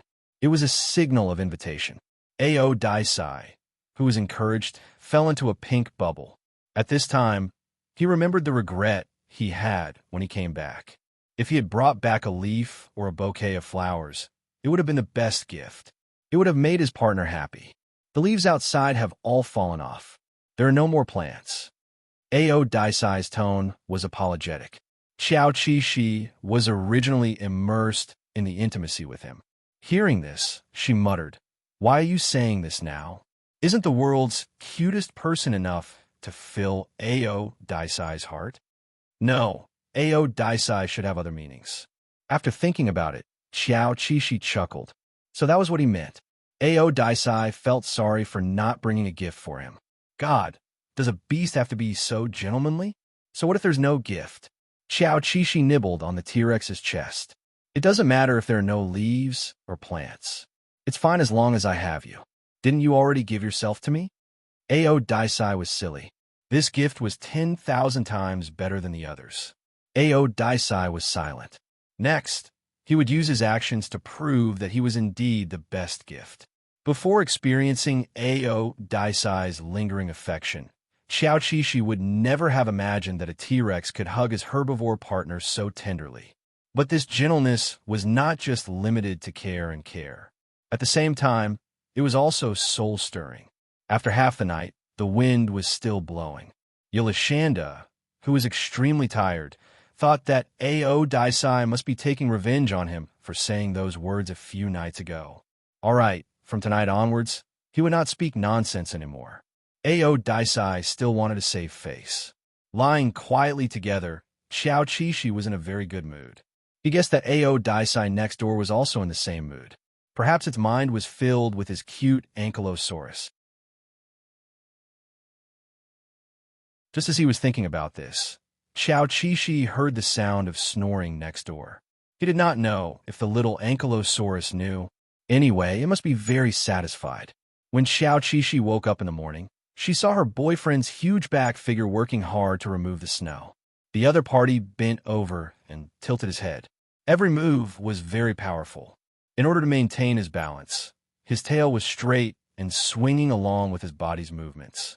For some reason, Xiao Qi could not help but feel her face burning when she saw the other party working so hard.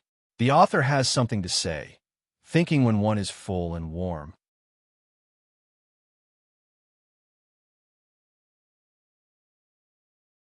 Chapter 220. They stayed halfway up the mountain and lived their own lives. They did not care much about what was happening outside. Ao Daisai only went out occasionally. At first, Xiao Qi would still care about what was going on outside, whether the snow was thick or whether there were still dinosaurs. But in the end, he did not even ask about these things. It was as if he had a premonition in his heart, so he simply put it aside and did not add more psychological burden to himself. Ao Daisai was very quiet every time he came back from outside. He did not tell Yelishanda much about what was happening at the foot of the mountain. He only told her that there was enough food. It was probably because there was nothing much to say. It was the same every day outside. Xiao Qi believed that there was enough food because Ao Daisai was full every day. Of course, they started off with the jerky they prepared. After that, they ate the frozen meat outside. Although the frozen meat could fill the stomach in theory, it was too hard to eat. Moreover, it was cold. No matter how good Ao Daisai's stomach was, Xiao Qi could not bear to look at it. He asked Ao Daisai to look around to see if there were any hot springs or geothermal places nearby. Ao Daisai was not that particular. Even though he had lived in human society for more than 10 years, his appetite was not that picky. As long as there was food, it was fine.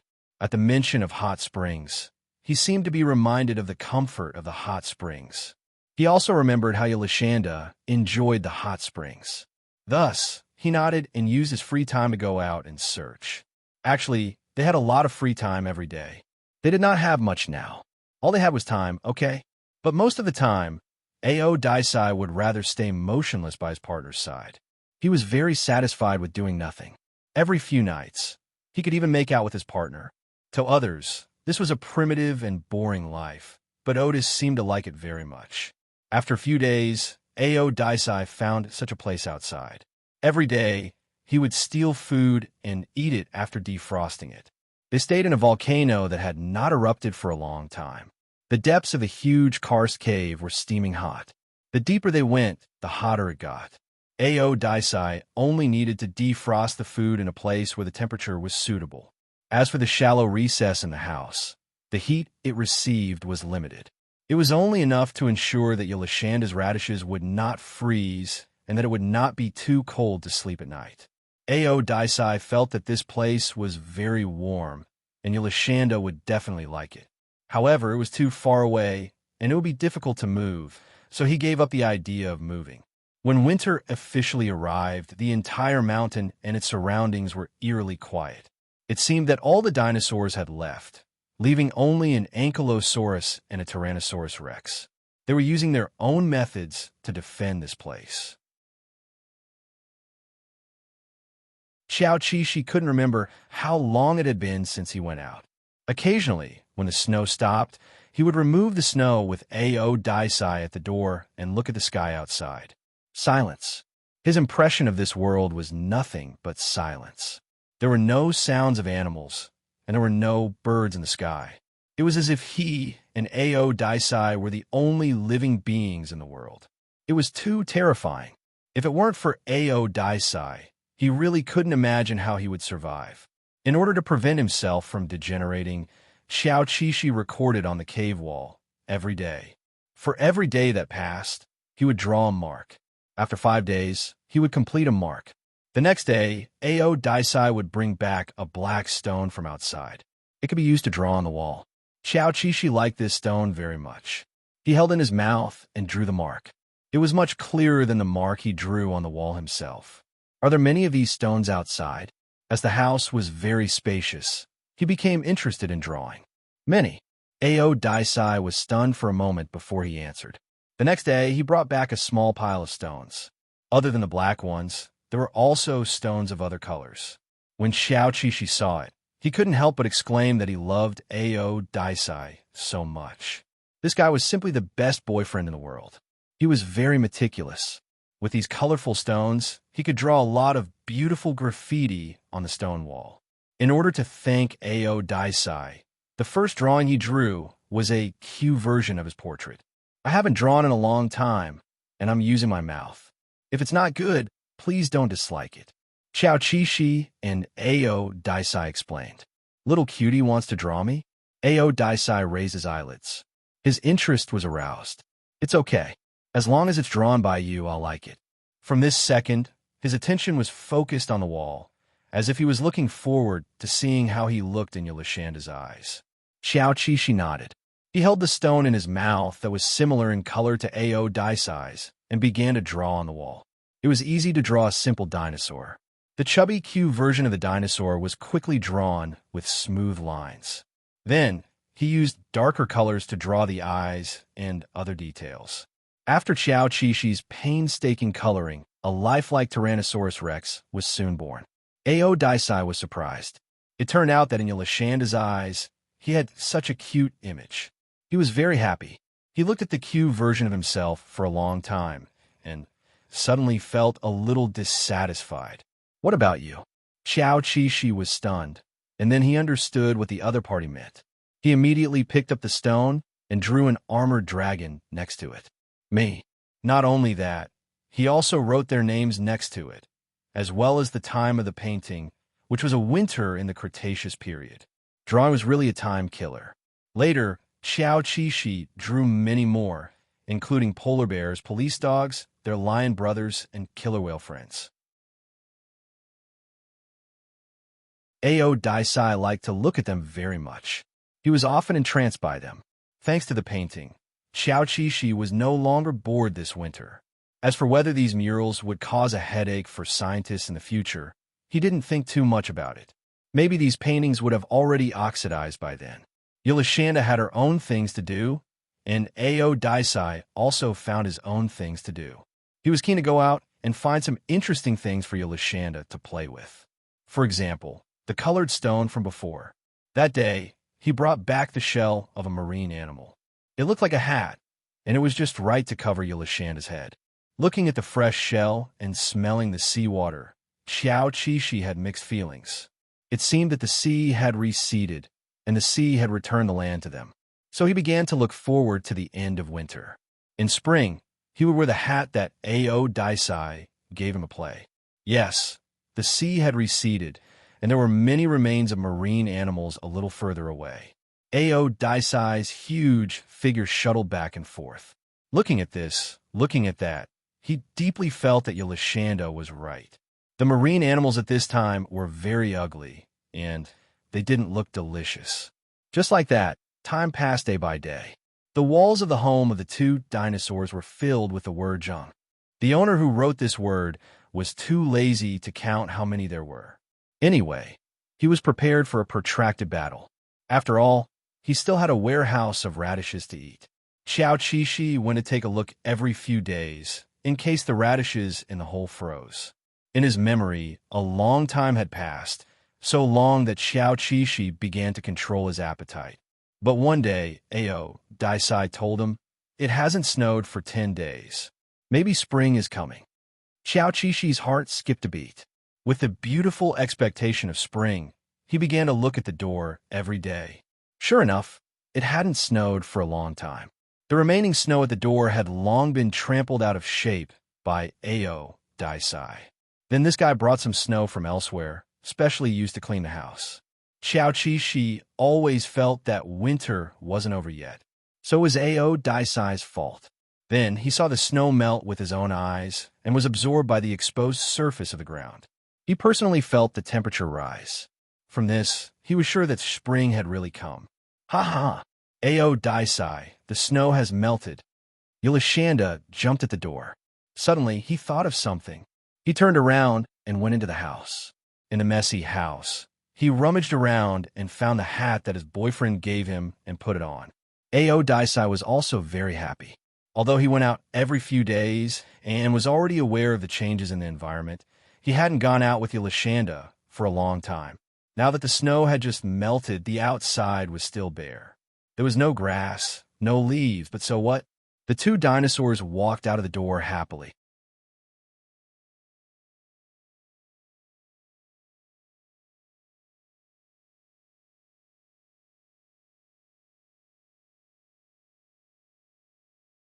Under the efforts of the two dinosaurs, Boulder had no choice but to move out of the way. The bright and beautiful sunlight immediately shone into their home. Yay! Yolashanda saw that her hole was illuminated. Sleeping at night must be very comfortable. After moving the big stones and small stones, the Ankylosaurus turned its back to the Tyrannosaurus Rex and instructed, "Help me move a stone up. Don't be too big." He couldn't carry it if it was too big. When Ao Daisai heard this, his light golden eyes swept across the pile of small stones one by one. He fell into a deep contemplation. In the end, he found one and moved it onto Xiao Qishi's back. "Okay, we can go." Xiao Qishi was confused. "Isn't this too light?" "Not enough. Give me another one, a bigger one." He felt that Ao Daisai misunderstood the weight. He said not to be too big for him. Ao Daisai blinked and showed disapproval. "Enough, don't force it." No matter what, he stopped adding stones to Yolashanda. Xiao Qishi was speechless. She could only carry the stone on her back and leave. Later, she found out that Ao Daisai was worried that his shell would be injured. It was because that place had been injured before. Xiao Qishi was stunned. Injured? That was 800 years ago. It had long healed, but Ao Daisai still remembered it. He was a little emotional. The stones at the entrance were all moved. The house of dinosaurs had been exposed to the sun for a day. The whole cave was warm and bright. The murals looked even better under the bright light. Today, Yolashanda and Ao Daisai are moving stones. Xiao Qishi picked up the colorful stone and recorded their meaningful day on the wall. Sigh, when did moving a broken stone become meaningful? It was because life was too monotonous. Ao Daisai found that there were more paintings in the house. Yolashanda called it a diary, which was to record what she had done. So that's how it is. Otis understood. It was indeed comfortable to sleep in the sun-dried pit at night. Xiao Qishi lay down and sighed. Just as he was about to close his eyes and sleep, his tall boyfriend suddenly came over and said that they had not been intimate for 2 days. According to their recent frequency, they could eat meat tonight.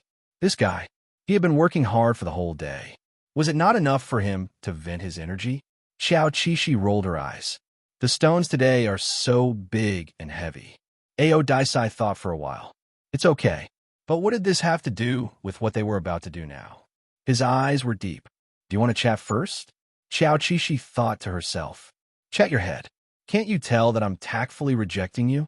Yes, because he was too tactful. Ao Daisai did not realize it at all. But later on, when they rubbed against each other, it became natural for them to be intimate with each other. The next morning, Ao Daisai picked up the painting stone and stuffed it into Xiao Qishi's mouth. Xiao Qishi was confused. Why are you giving me a pen? Ao Daisai thought for a while. To write a diary.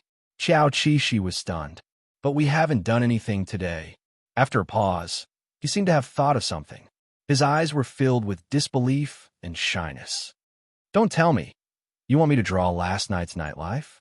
Ao Daisai, you have such a strong taste. Ao Daisai played dumb. What did he mean by strong taste? He used his head to push Yolashanda to the wall. It was a clean wall. Was he really going to draw? Xiao Qishi's scalp went numb. This was too embarrassing. He could not do it, but Ao Daisai seemed to be looking forward to it. Damn, so he could only brush him off. I'm going to record it with words. Ao Daisai and Yolashanda had a good night's sleep. Was it enough to write up to this point? No. Ao Daisai's eyes were filled with anticipation as he silently urged. Xiao Qishi braced himself. Ao Daisai is very good. Yolashanda is very satisfied. Okay, record complete. No, you wrote wrong.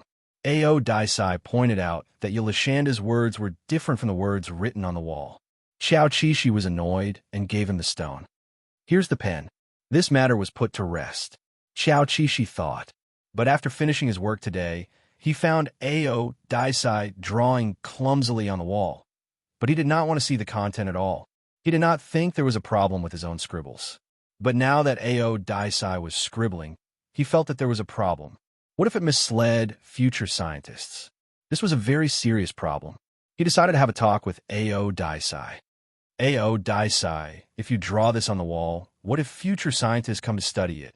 You will provide wrong information, you know? Ao Daisai, who was drawing, slowly glanced over and then slowly scanned Yolashanda's scribbles all over the house. What was the saying again? Double standards. Xiao Qishi knew what he was thinking. She raised her head and said righteously, How can it be the same?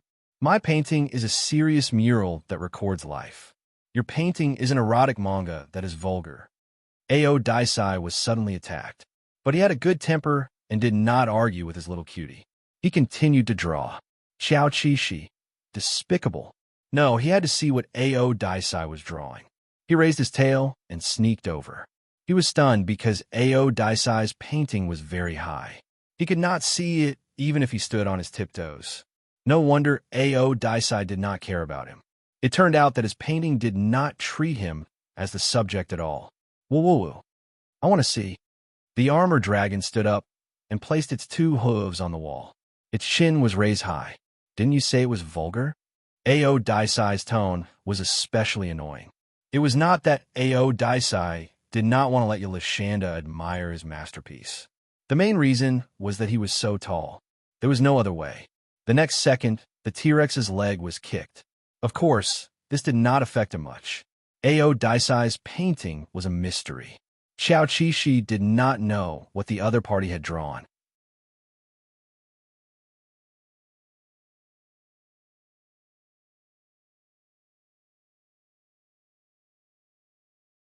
Chapter 222.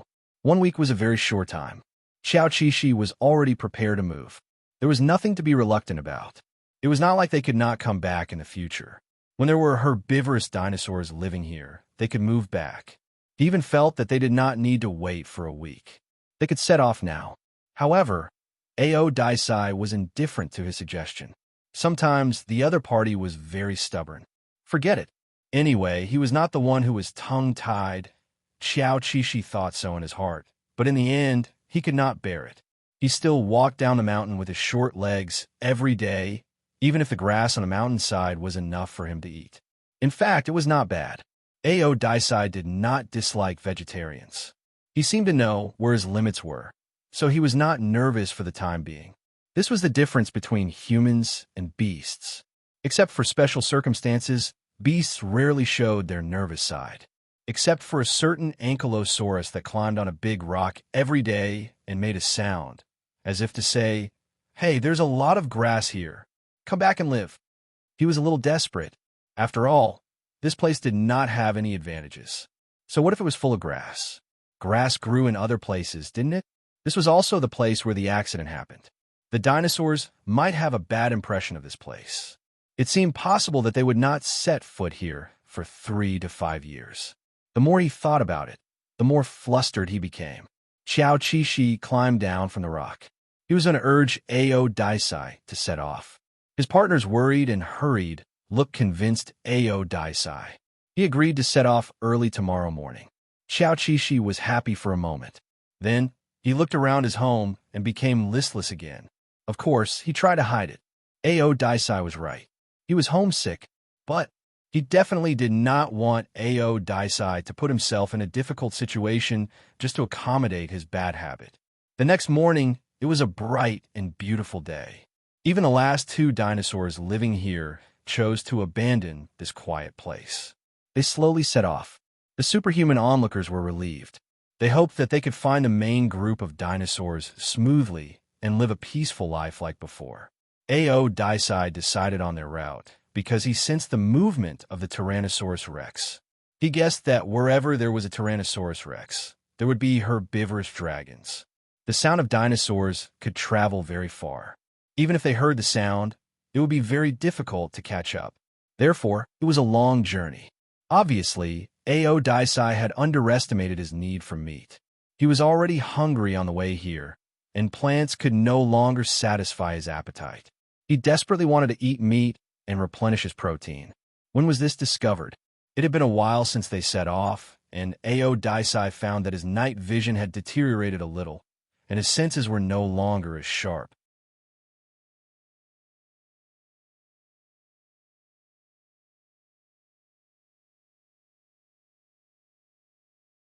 They were gambling with their lives.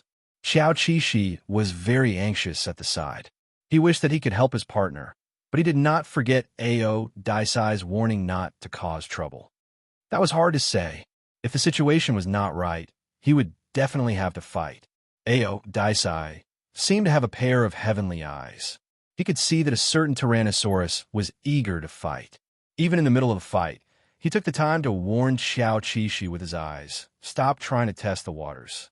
Xiao Qishi seemed to feel the power of that gaze. He felt his hooves go numb for a moment.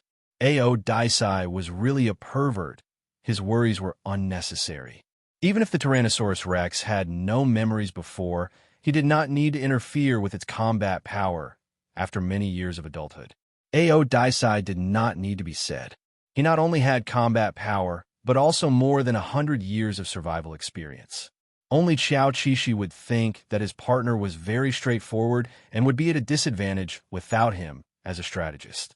The naturally cunning big beast used a well-organized attack plan to pin the Tyrannosaurus rex to the ground. His long fangs bit the Tyrannosaurus rex's neck, and he panted. At this time, he said, "You can come and help now." Xiao Qishi received the order and immediately jumped out excitedly. "Hey, I'm coming." He estimated that he weighed 4 tons. No, he had grown half a ton in the past year, so he was now 4.5 tons.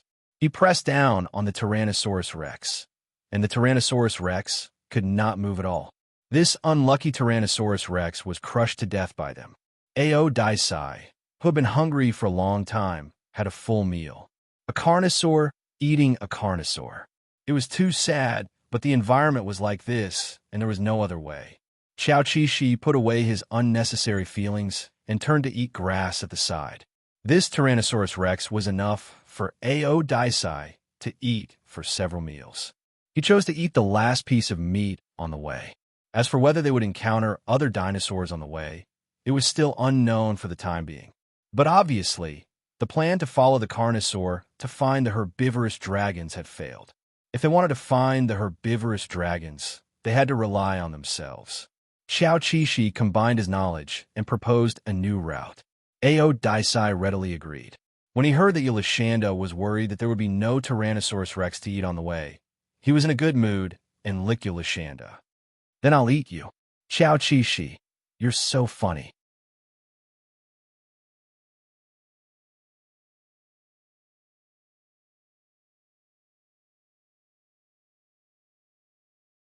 The scenery here was too beautiful. After sunset, the sky was filled with rosy clouds. The lush green lawn stretched as far as the eye could see. Occasionally, there were a few stone embellishments. It was like a world in fairy tales. It was just too lonely. There were only two shadows on the ground. Yulashanda wanted to cry, but had no tears. Sob, sob, sob. Dinosaur, dinosaur, where are you? Ao Daisai slowly followed behind little cutie. He was really a steady player.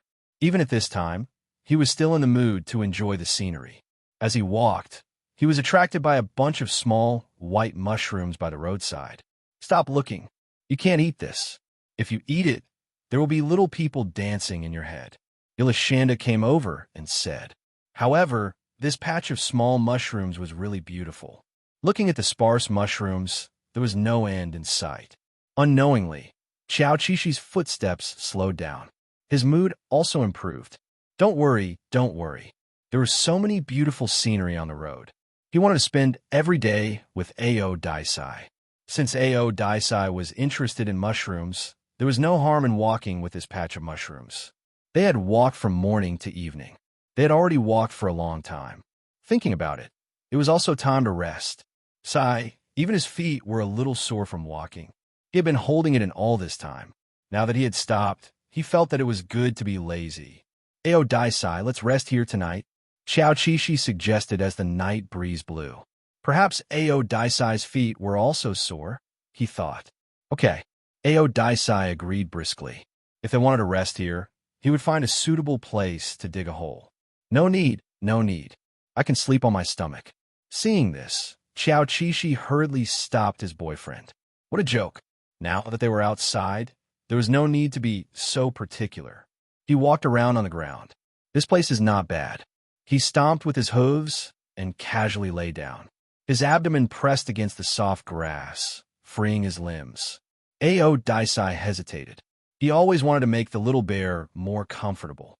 Although he was tired from walking for a day, he still had the strength to dig a hole. He knew that Yulashanda felt sorry for him. His heart warmed as he recalled how Yulashanda silently supported and comforted him every time he encountered difficulties. He seemed to understand the explanation of luck. Ao Daisai's luck was to have Yulashanda's company. The sun set and the moon climbed up. Tyrannosaurus Rex lay on its side beside the Ankylosaurus Rex. The two dinosaurs chatted casually. The last conversation was Yulashanda saying, camping in spring is so cool, as long as it doesn't rain at night. Ao Daisai said, you can't say for sure. Today, he saw a dark cloud in the sky nearby. He hoped that the dark cloud would drift to somewhere else, and not to his and Yulashanda's heads.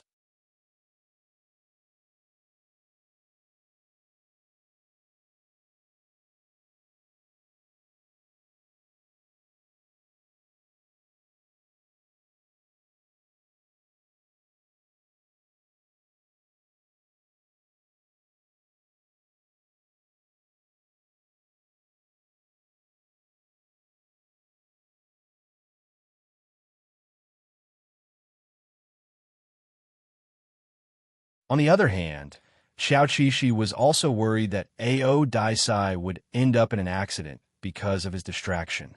Perhaps this was the reason why Ao Daisai did not want to bring him along to fight. Yes, Ao Daisai was very worried.